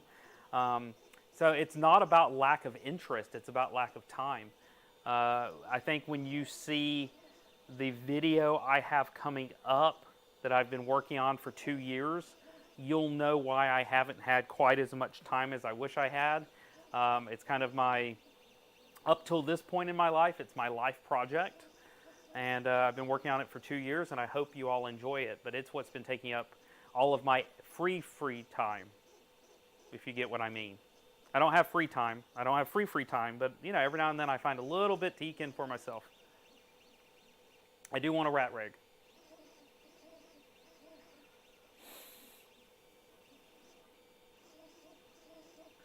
"36-hour days, Brian." That would make a dent, because at least then I could find that I could do 2 jobs, still spend time with my family, and still have time to sleep, I believe. See, 8 hours plus 8 hours, it's going to give us 16. At least 4 with the family, that's 20. Yeah. I think the math works really well there. And then 8, you're only at 28, so that's like, yeah, Yeah, let's do that. 36-hour days sound great. I like it.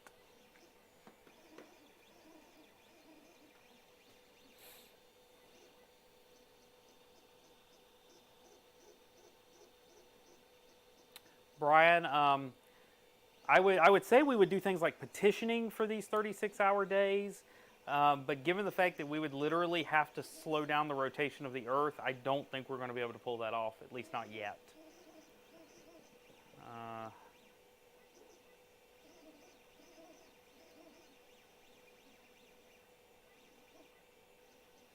Matthew, yeah, I'm really happy with my Huracan. I have printed, if you've seen the shorts on my channel, or if you've seen my reels, where did I put those? Give me 2 seconds. I'm going to show you something while we're talking about it, since you brought it up. Again, I let my chat direct where these things go. So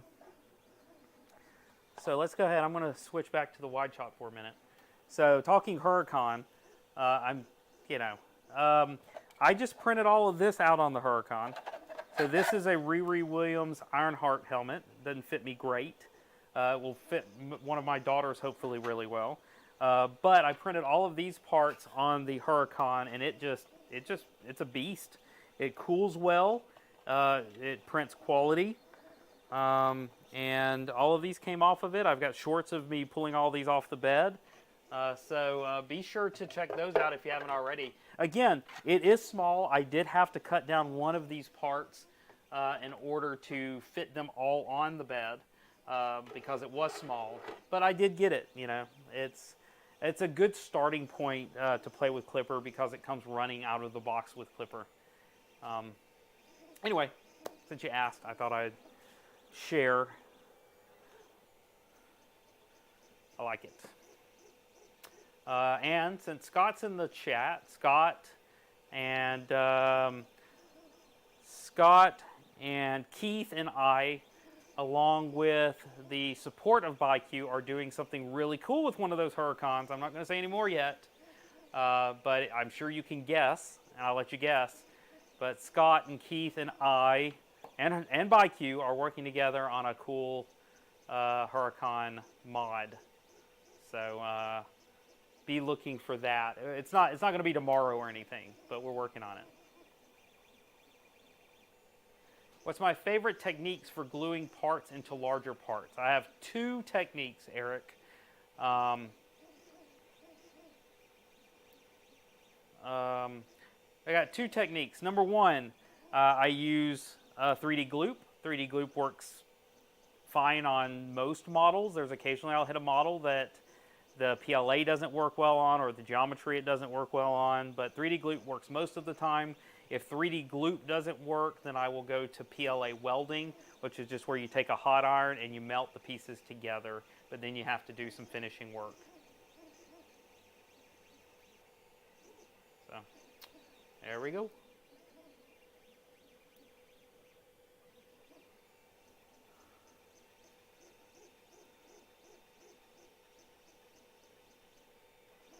I think it's pronounced Bichu. Depends on what they're going for, I guess. I mean, I believe you. It depends on. I mean, I think Brian pronounces it BQ. I think I've always pronounced it ByQ. Bichu sounds as good as any. BQ, yeah.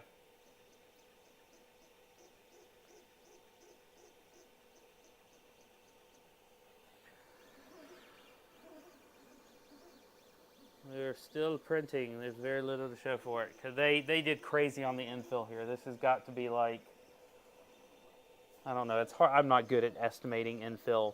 But I'm guessing this is like 30% infill or something on here. So it's taking forever.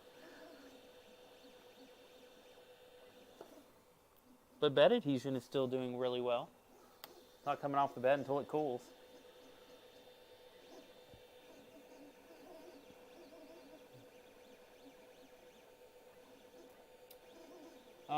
Oh, you're talking about a Discord, Eric.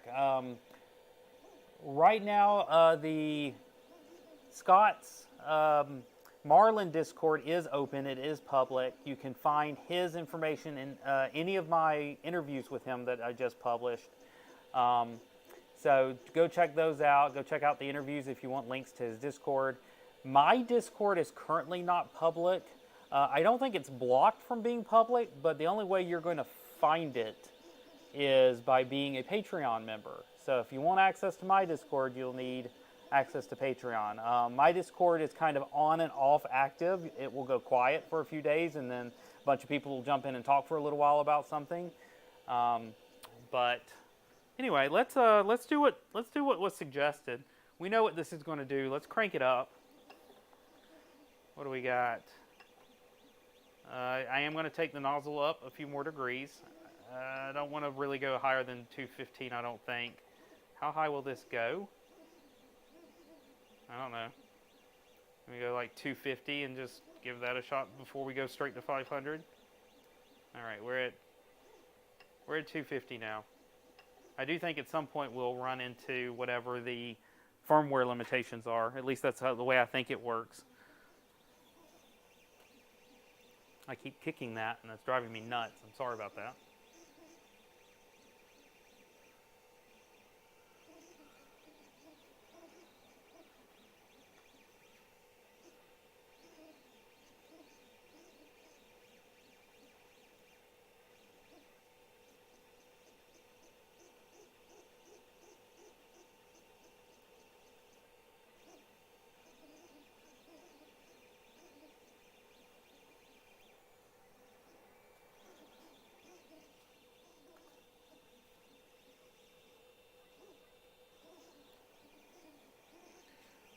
We're still cranking.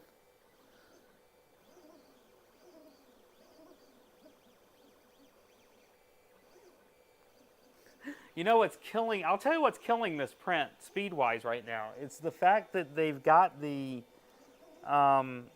retraction is really long. And so every time it has to pick up, every time it wants to move and do a travel, it's so slow. It's probably 7 millimeters, Derek. You're probably right. But that's what's killing the time, and there's nothing, there's no amount of speed up that's going to really help that a whole lot. It's just moving a lot, and it's traveling a lot. And that's what's slowing it down. I hear it. It goes, meh, meh, and so every time it does a retraction, we're probably losing I don't know, 3/4 of a second or something.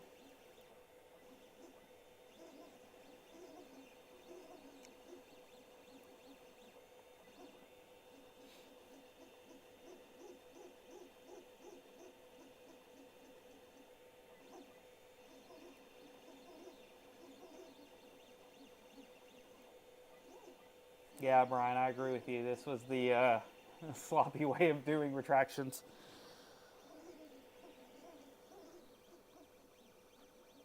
But this is going to be a long print.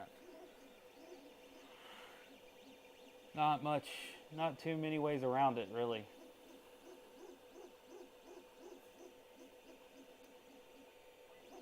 See people joining. I mean, the longer I stay here, apparently, the more people that are coming into this chat and hanging out. So I'm not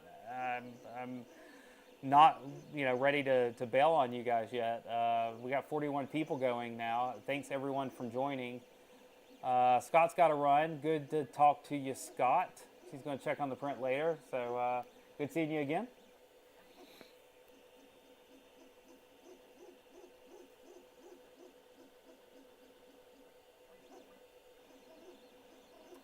Brian forgot to click the like button. If you've forgotten to click the like button, now would be a great time while you're watching this print to click that like button. After all, we've got 41 people viewing, but only 21 likes.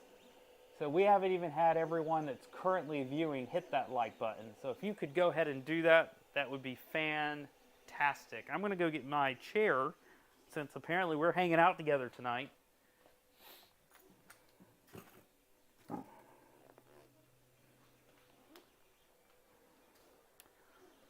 If you haven't gotten a beverage, now would be a good time to get a beverage. I do think this dog will speed up quite a bit once we have gotten past the feet. The problem is with the feet of the dog, it's having to travel a lot to go from one part to the next.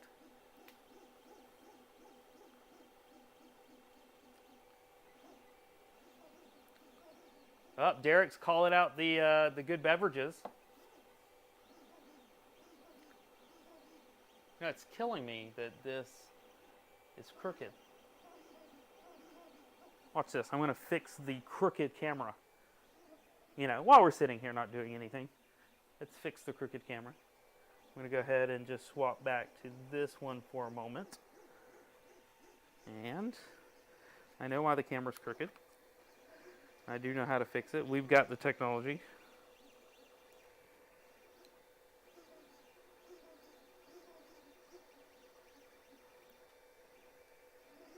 There we go.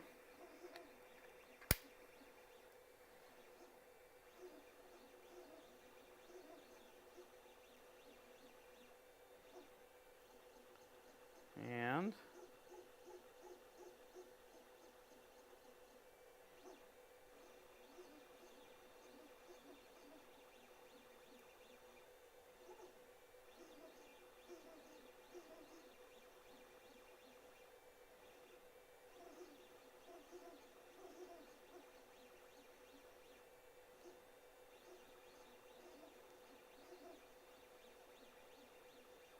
all right, I think we can switch back now. Less crooked camera. Have to remember that in the future. See how that works. Way better. All right, now the bed's crooked, but that's different.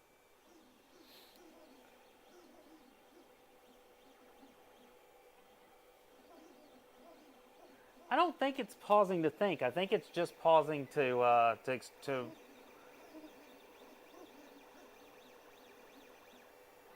I think it's just pausing because it has a long retraction.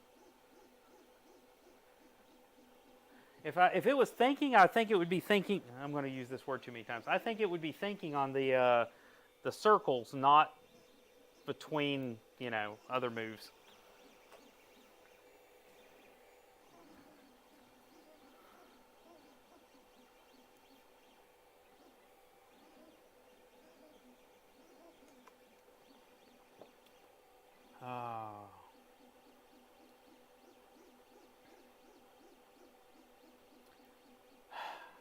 I don't think this printer has power loss recovery. According to the documentation, I don't think that's an option on this one. Let's double check.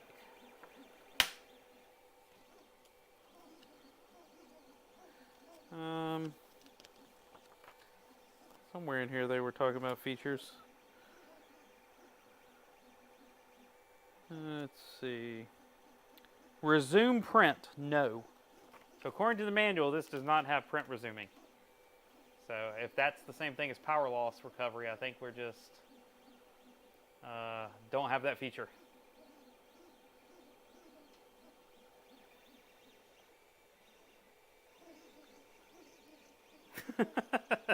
I'm with Brian. I think you just have to start over if this printer loses it. This is not a feature-full printer.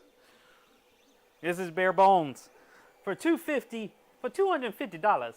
you get a printer that prints and is 300 by 300 by, what did I say, 400?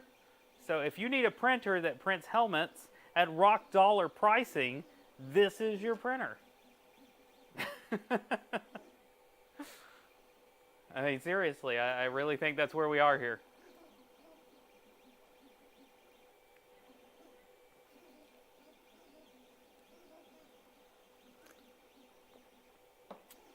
As Brian mentioned, you can also print a violin with this.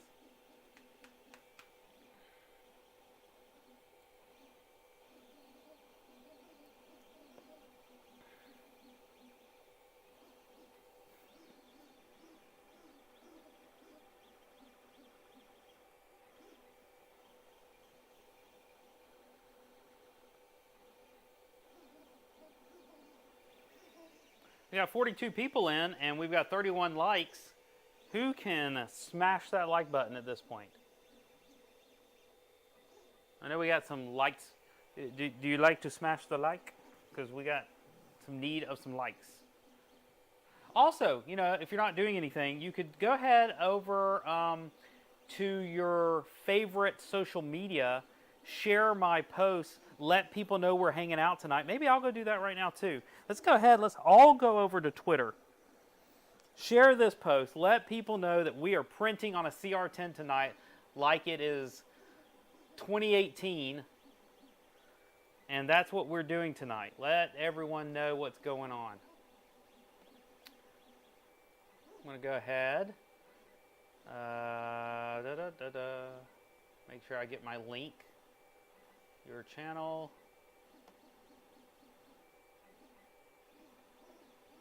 Click on this. Grab my link. That's it. We're printing like it's 2018.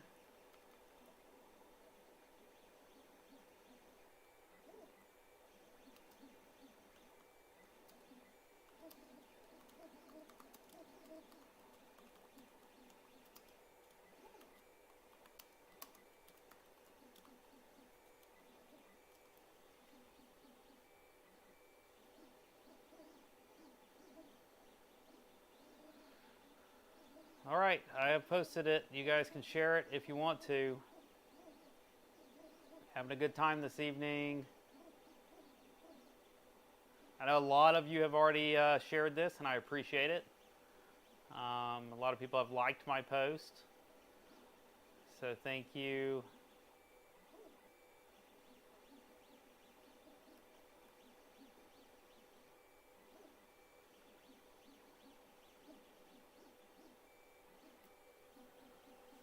Thank you very much, Matthew. It's very nice of you to send over that super doggo, that Kung Fu doggo. Thank you so much, Matthew. I appreciate it.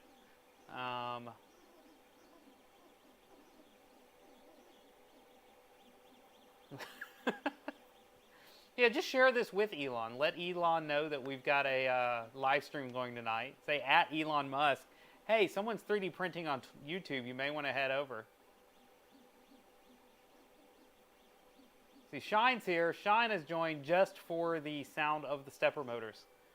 Honestly, you don't get this sound on new printers. So if you're going for nostalgia, if you're going for that, like I said, 2018 feel, you should definitely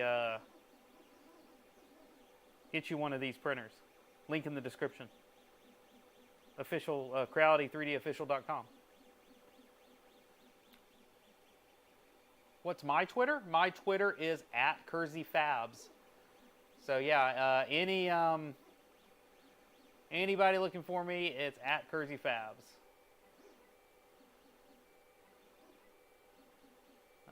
Aaron, is this better than my Ender 5 Plus? Not a chance.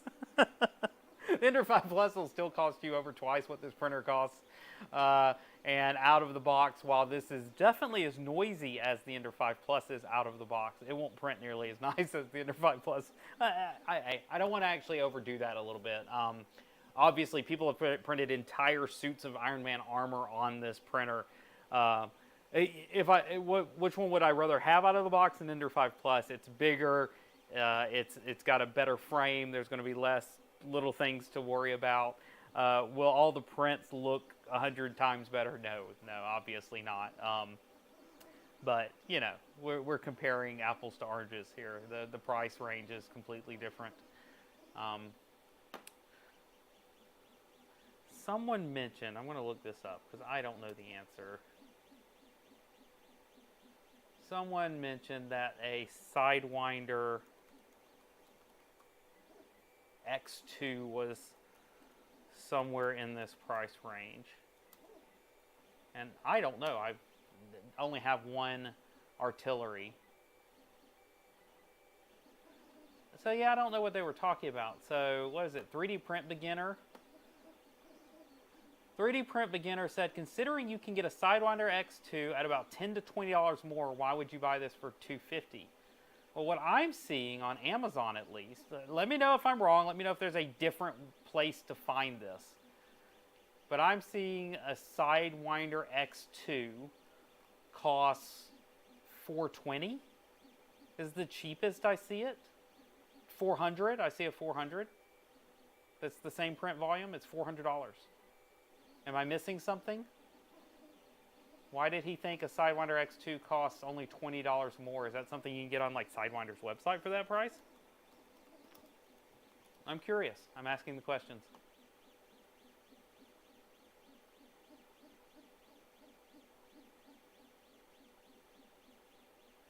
Well, apparently some places you can get it for that price. I don't know why Amazon's so high. I'm confused. Yeah, because if I go to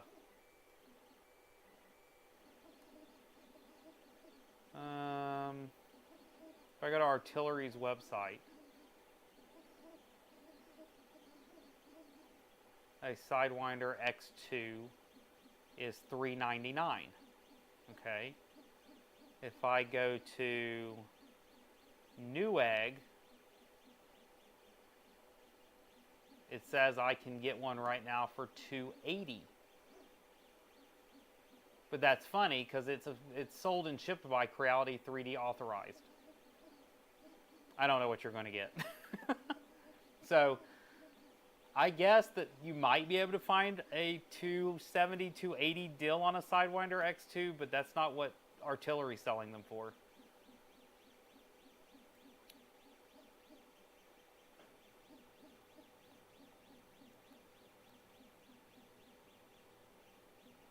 Anyway, Newegg, yeah, Newegg has one for $280, but it's kind of odd. Kind of an odd price.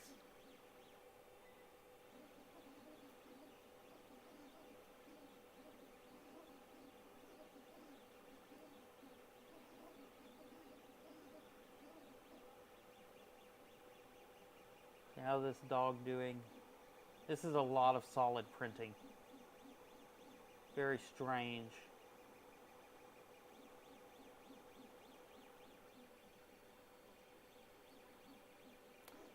I'm going to hang out with you guys for probably another, I don't know, we'll see. We'll see if everyone's hanging out.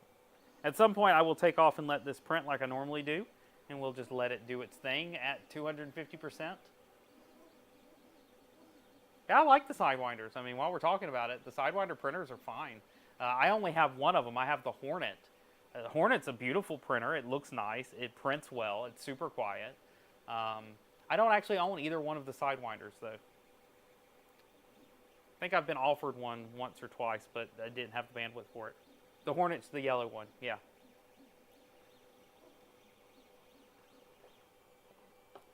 And it's a nice little printer. I have it, and I actually may be donating that one to a local robotics team soon. Because it is a good one, and I'm real careful who I give printers to. I want to make sure that if I give one to somebody that they're not going to have problems with it. So I may end up giving that Sidewinder, or excuse me, that Hornet, to a robotics team that's local. Thank you very much, Andrew. I love the dancing pear. Thank you for the donation. I appreciate that. Andrew Rogers, friend of the channel. Sidewinder X2 versus a CR-10 V2. I don't know. I have personally not printed with either one of them.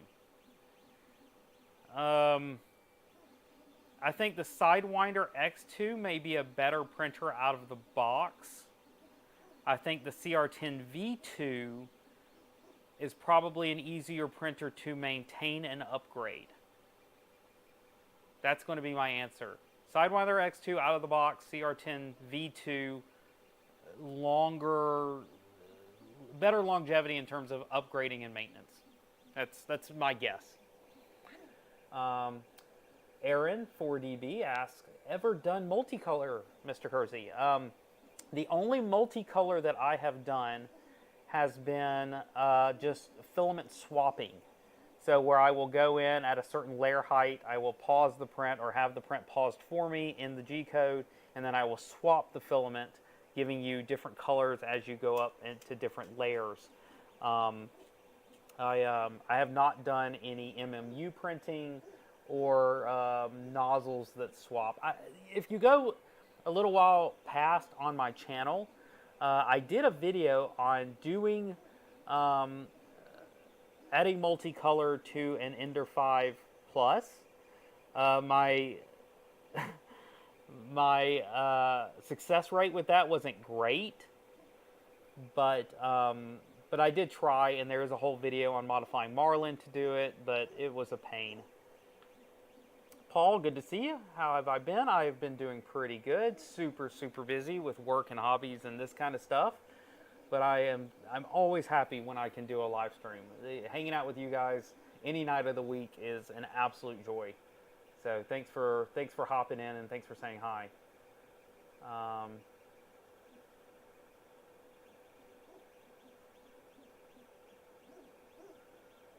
Aaron has 3 times Ender 5s hooked up to a Prusa MMU2 on a micro Swiss. That sounds good.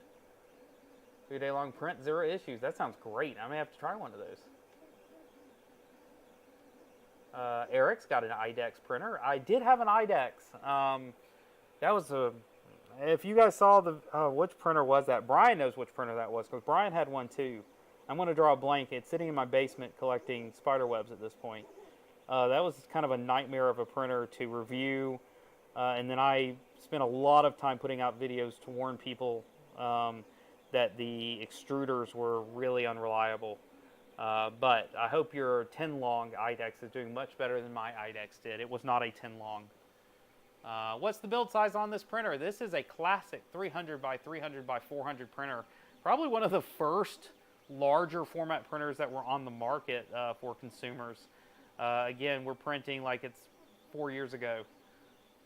But they still sell it. The price has been dropped to $250. And it still works.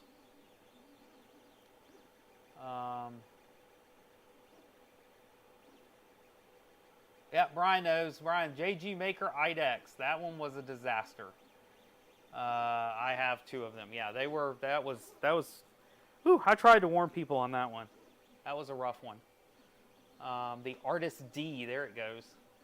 Hi, Skyrider. How you doing? Thanks for hopping in the chat tonight. Good to see you.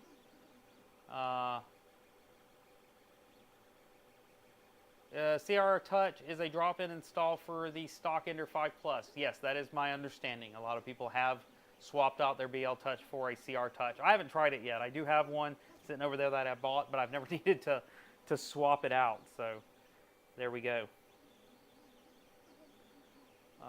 Paul asks, any upgrades? There's a lot of upgrades available for this printer. Ones you can print, ones you can buy. You can swap out all sorts of stuff on this printer. This one comes stock. I just received this. Tonight's build was straight out of the box, brand new. Again, Creality 3D Official has dropped the price on these to $249. Link in the description if anyone is interested in one.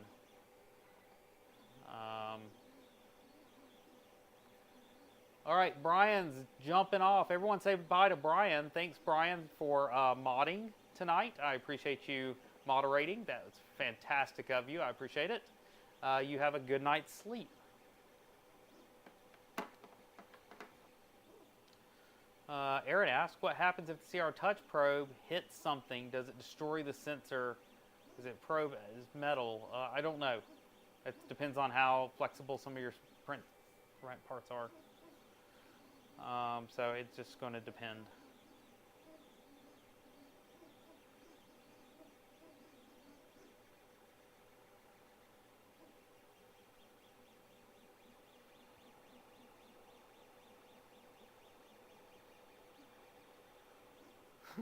Bye, Brian.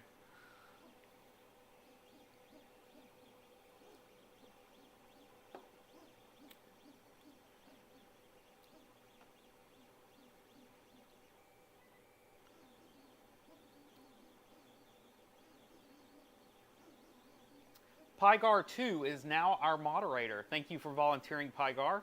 You are a regular around here, and so you have been promoted. Thank you so much for volunteering. I appreciate that.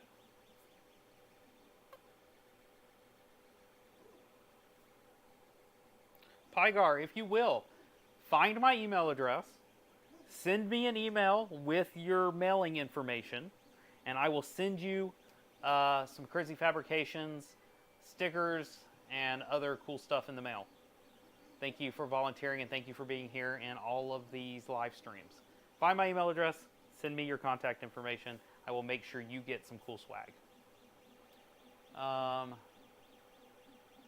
What would be the difference between a printer like this and, say, the Ender 3 Max? So the Ender 3 Max, not the Neo, because I don't have the Neo one, but just the original Ender 3 Max, these are going to be very similar. The Ender 3 Max, though, has newer electronics, so it's not going to be this noisy. It's still going to have the only single Z-screw, so that, you know, any sort of issues you have with the left and the right of the bed are going to be the same on both of them. So the Ender 3 Max, newer technology in terms of main board. A lot of the other components are the same. Some of the construction is different.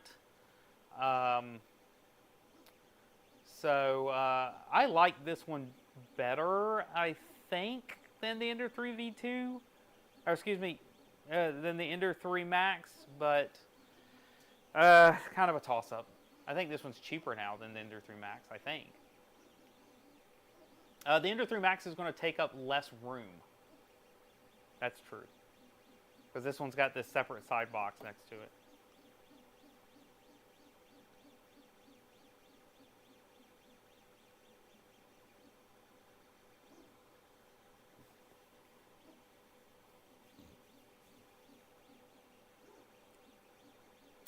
Again, you know, I keep going back to the fact that this is the printer that's launched a lot of large builds, a lot of Iron Man helmets and other cosplay helmets. If you're looking for a larger print bed, you know, you can get the flexible build plates for it if you want that upgrade. It's just a really upgradable machine. This one I think is going to have a taller Z build volume. Carrie was asking same build volume. Yeah, I think the X and Y build volume are the same, but this one's going to go up to 400 on the Z, which I'm pretty sure is bigger than the Ender 3 Max. Double check on the website. You know, don't take my word for it. Take for you to get it, and I'd be wrong, but go check it out on the Creality 3D official website. Link in the description. They sell not only this one, but they sell the Ender 3 Max also. Do I know any way to E-step an Ender 5 Plus stock without a computer? Can't seem to get the 5 Plus with my Mac. Yes, you can. You can create a blank G-code file using a text editor. So pull up a text editor, call it steps.gcode. Write the G-code yourself in the text file. Save it. Put that in your printer and run it like you would a test print, and it will modify your E-steps. So you just go in there, say M92 E133, and then on the next line, make sure you do a M500, right? M500 to do a save, and then save it and run it. And that will work exactly the same as doing it on the command line or over USB. I hope that helps.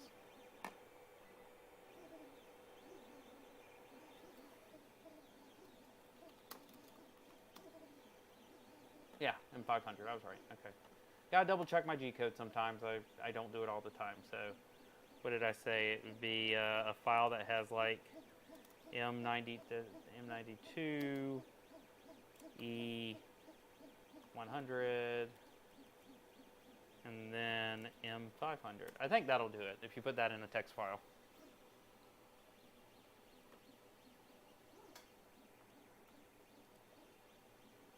Yep, that's it. I double checked. And if you run it, now your printer may not even think it did anything. It may go print done as soon as you press enter. because it's going to go, okay, I ran that whole G-code file. It's not going to look like anything happened, but then you should be able to test it when you actually run a print.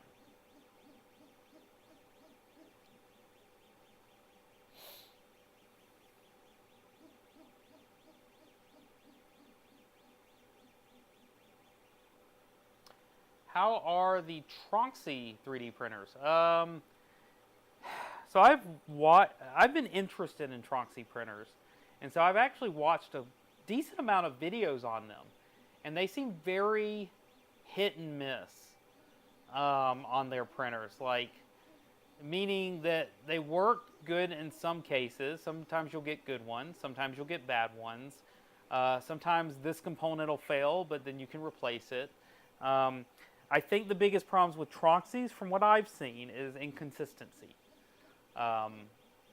So I don't think I would buy one unless I was willing to, given the fact that almost all Tronxys are purchased overseas, I don't think I would buy one unless I was willing to repair it if something didn't quite work right.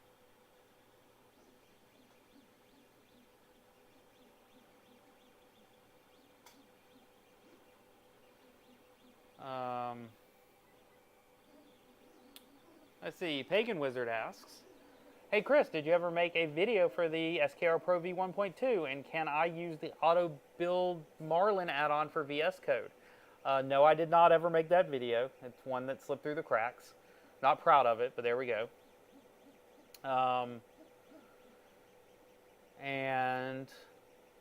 Yeah, you can use the Auto Build Marlin add-on for VS Code. In fact, Scott actively endorses using that add-on.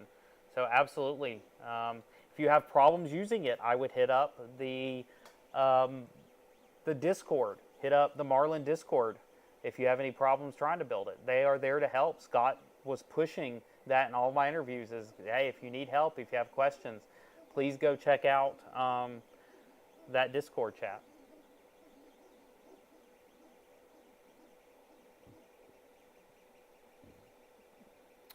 I'd like to see how to install SKR-2 in an Ender 5 Plus. How about I one better that, and where is it? I just moved it off the table because I was doing this live stream. But I know it's sitting around here somewhere. Give me 1 second to find out where I sat it. Oh, there it is.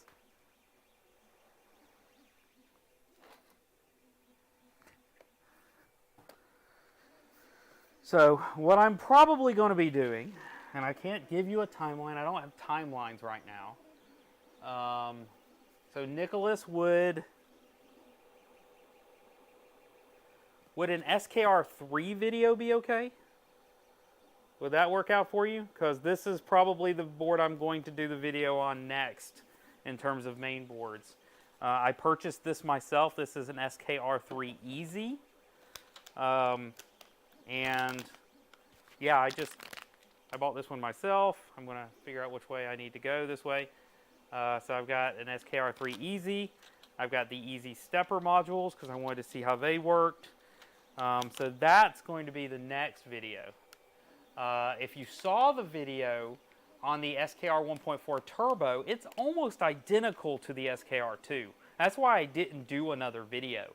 The SKR-2, the SKR 1.4 Turbo are almost identical in terms of the layout and everything. So, you know, download the schematic and then just go with that if you get an SKR-2. That's why I didn't do another one.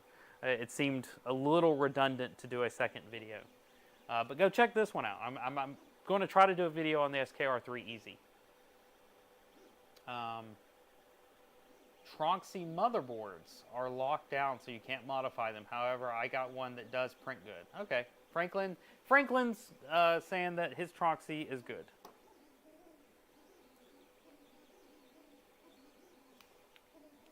I'm covering up my head now, so let me go ahead and just switch back.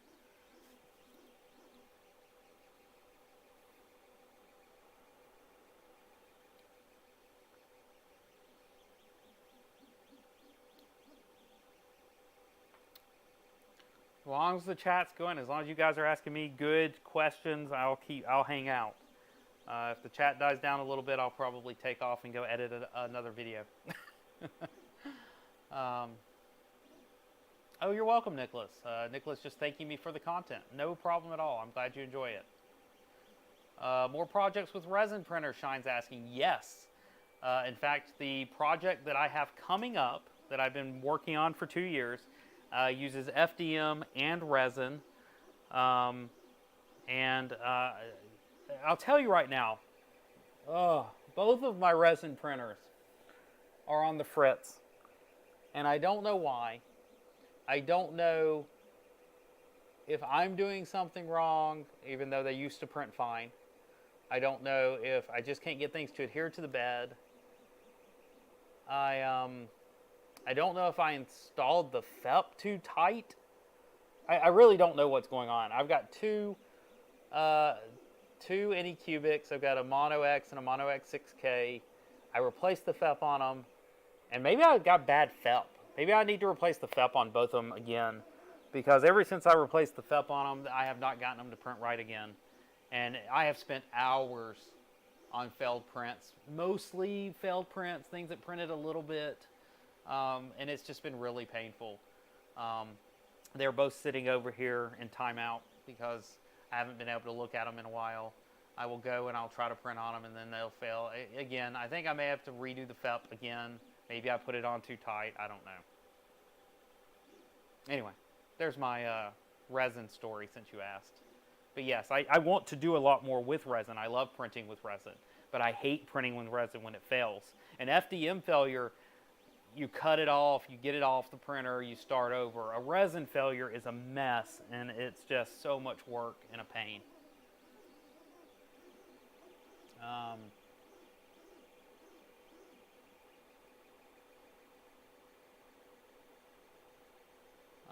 If I have a bed that when level it has areas that are lower and higher, what do I do about it?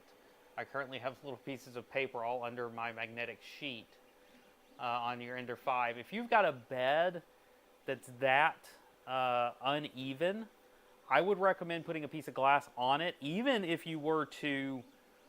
Okay, so you got a couple of options. One, you can replace the whole bed, meaning buy another piece of aluminum bed and replace it. Number two, you can put a glass sheet on top of the bed, even if you want to put a magnetic sheet on top of the glass. It's not the best heating solution in the world because now you've got insulators, but glass will level your bed for you. And your third option is to get you a BL Touch or a CR Touch and add bed leveling to it so that it can automatically take care of those hills and valleys for you. Those are really your only three options.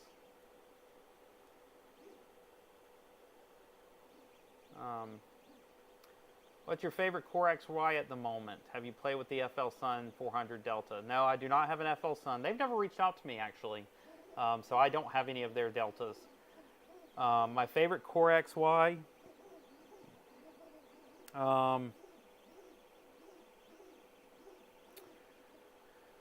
I have a printer that just arrived that I'm looking forward to.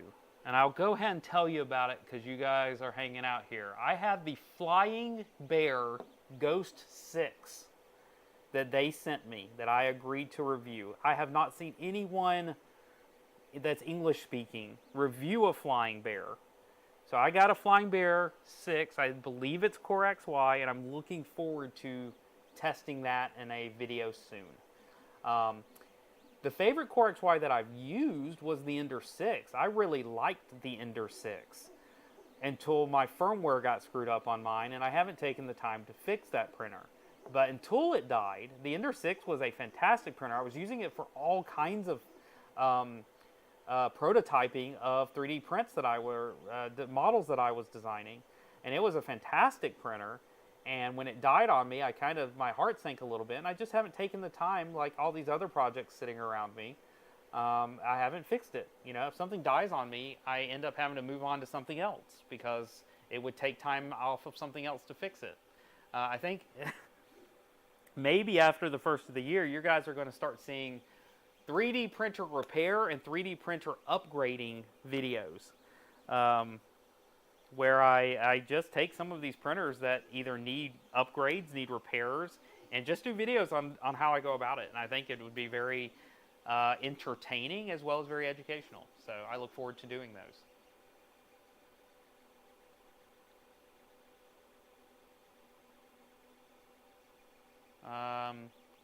Check out Pagan Wizard's post there for ideas on what to do about your print bed issues. It's a great recommendation.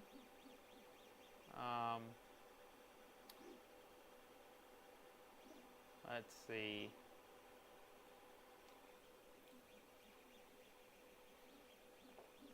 Bob likes the idea of the 3D printer repair videos. I think it's a great idea. I look forward to doing them.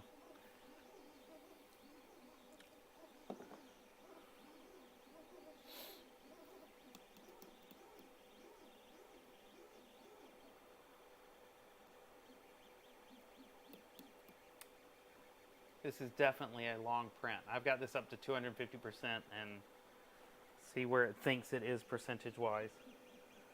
It's only 17% done.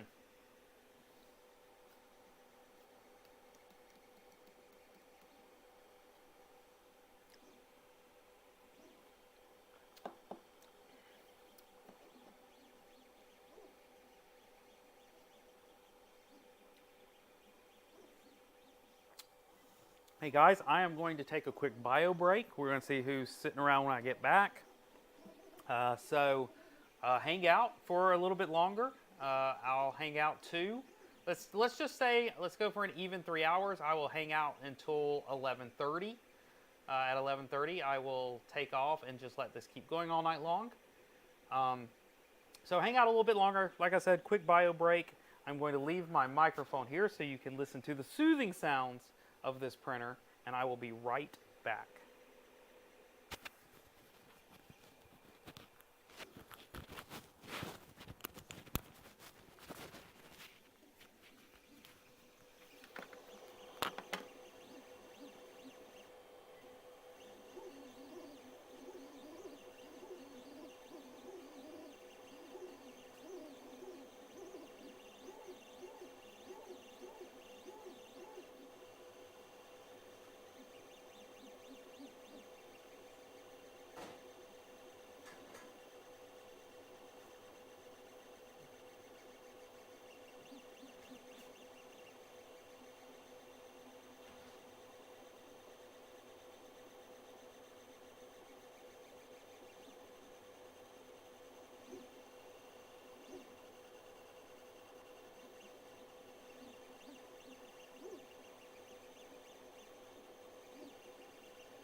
Hello, hello everyone. I am back. I did not run away, in fact. The printer has not frightened me yet. It is looking good. Hello, hello. So, I am here for a little bit longer. I will be here for the next 10 minutes or so, answering questions and just generally chatting, and then I'm just going to let this go for the rest of the evening, because I do not know how long this is going to take to print. It is printing at 250%, showing the resiliency of this printer. It is printing great. I can't really complain about it. Let's go and go over this printer a little bit. I think I would like to kind of let me get up off my bum, talk about the printer a little, and give you my thoughts. So again, this was my first CR-10. I had not put one together before. I had not printed with one personally. I'd obviously seen a lot of videos on the CR-10 because, let me check this real quick. Sorry, I think my mic's a little hot. Okay. But anyway, so I thought it was time for me to check one out. So again, Creality 3D Official reached out to me, said, hey, we're dropping the price of the CR-10 original to $249. So I said, well, that sounds cool. Let's give it a shot. I've never printed with one. Let me see what this printer that used to be very popular and how it stacks up to one today. So I did. I put it together. Assembly was very easy. It was packaged extremely well. It's as easy to put together as any modern printer. 4 screws, a bunch of wires, and it was ready to go. What you're going to get with this printer, glass bed, not everyone's favorite, but as I showed you, I put a little of this nanopolymer adhesive on it. It did fine. It does come with tape if you want to use tape. I know people that still use tape.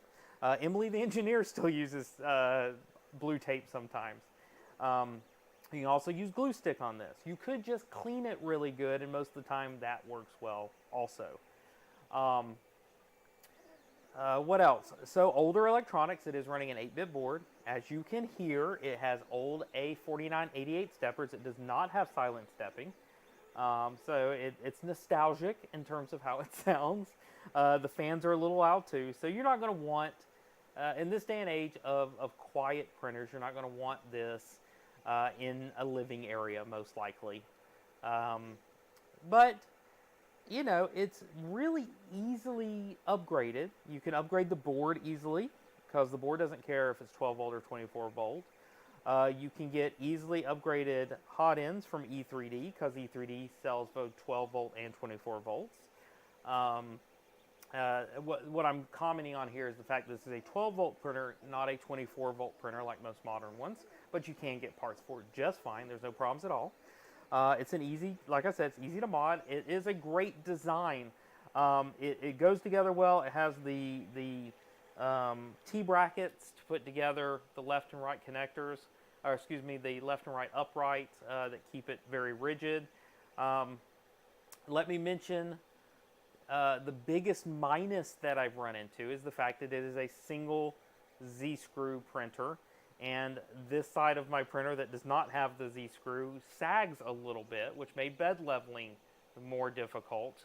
I am going to play with it. I'm going to see if I can fix it without adding a second Z-screw. If not, I'm going to be looking for a Z-screw kit, which I'm almost positive they sell for this printer, where you can add that second Z-screw. If Creality 3D Official is in the chat, which I know they were supposed to drop in, if they're actually in the chat and they do have that mod for me, if they sell it directly and they want to send it to me, please do. Built by Ross says it's on Amazon, so I'm going to double check that. But if Creality 3D Official wants to send that to me, I'll do a short on it, showing people to upgrade it, showing people how it fixes the problem that I saw. That was really the only thing that I've seen that I haven't liked. Other than that, it needs new firmware, so I might build me some new firmware for it. That would be pretty easy to build some new version of firmware that has some modern features, and then I could release that online for people looking for it, for the stock. Overall, I was happy with it, though. I mean, it's printing well. This is straight off the SD card that it came with. I think it's, was it the cat or the dog? I think it's the dog. I think. I may be wrong. It's a cat or a dog that came off it. I'm printing at 250%. I'm printing with the filament that it came with. Other than that Z-screw, I don't think you have to upgrade anything out of the box. You could buy a new all-metal extruder that would cost you like $10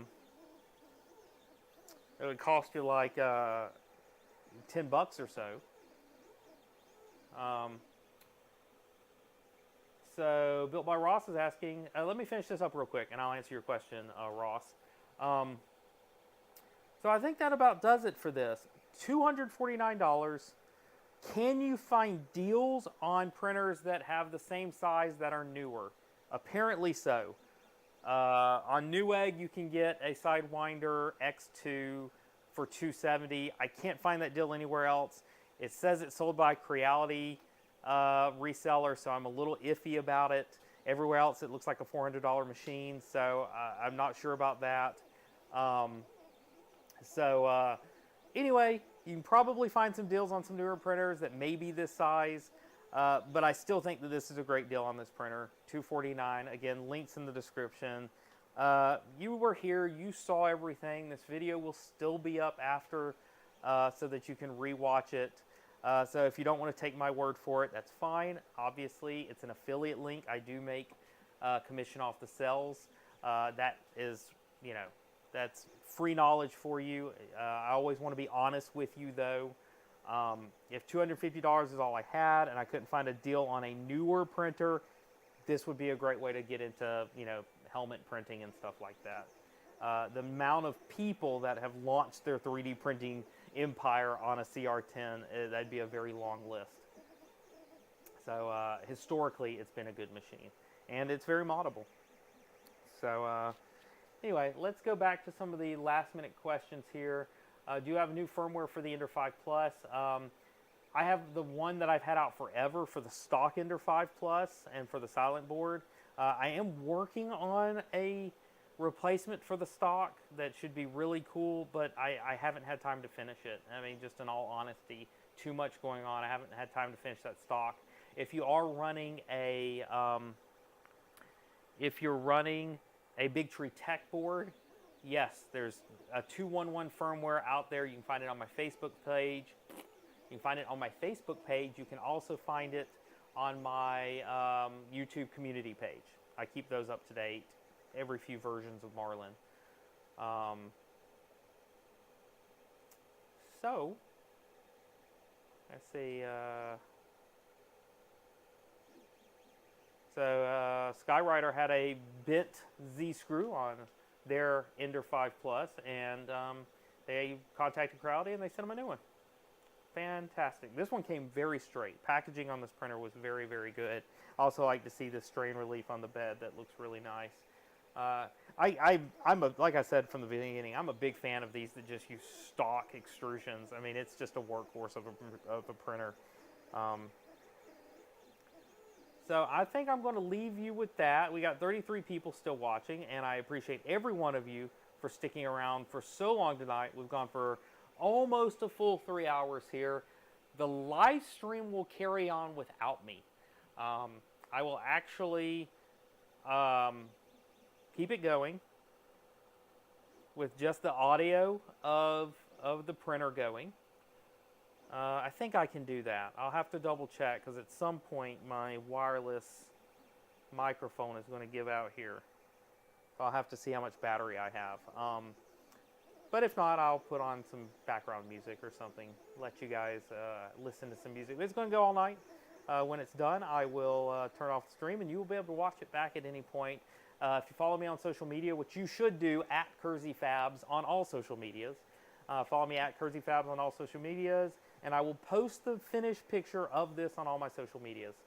So you do not have to come back here and watch the end of this, but I would appreciate it. And thank you, Creality 3D Official, for sending this over. This was a lot of fun. And so everyone, you know, give them a like, give them a holler, tell them thank you for sending this over to me. I really appreciate it. This was a lot of fun, and I'm probably gonna spend a little bit more time with this printer. It's one that a lot of people have used, and so if you haven't already, subscribe to the channel, like this video.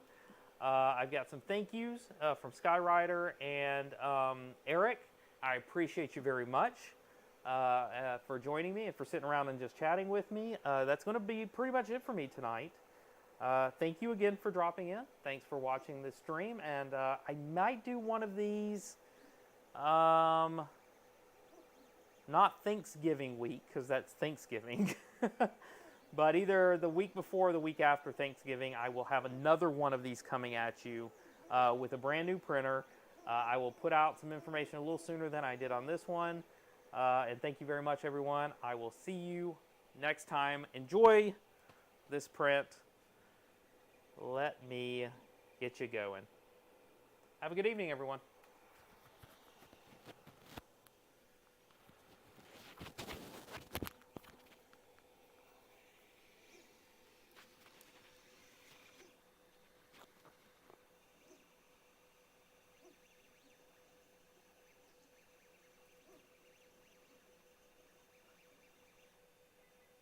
Thank you, Robert. Appreciate it.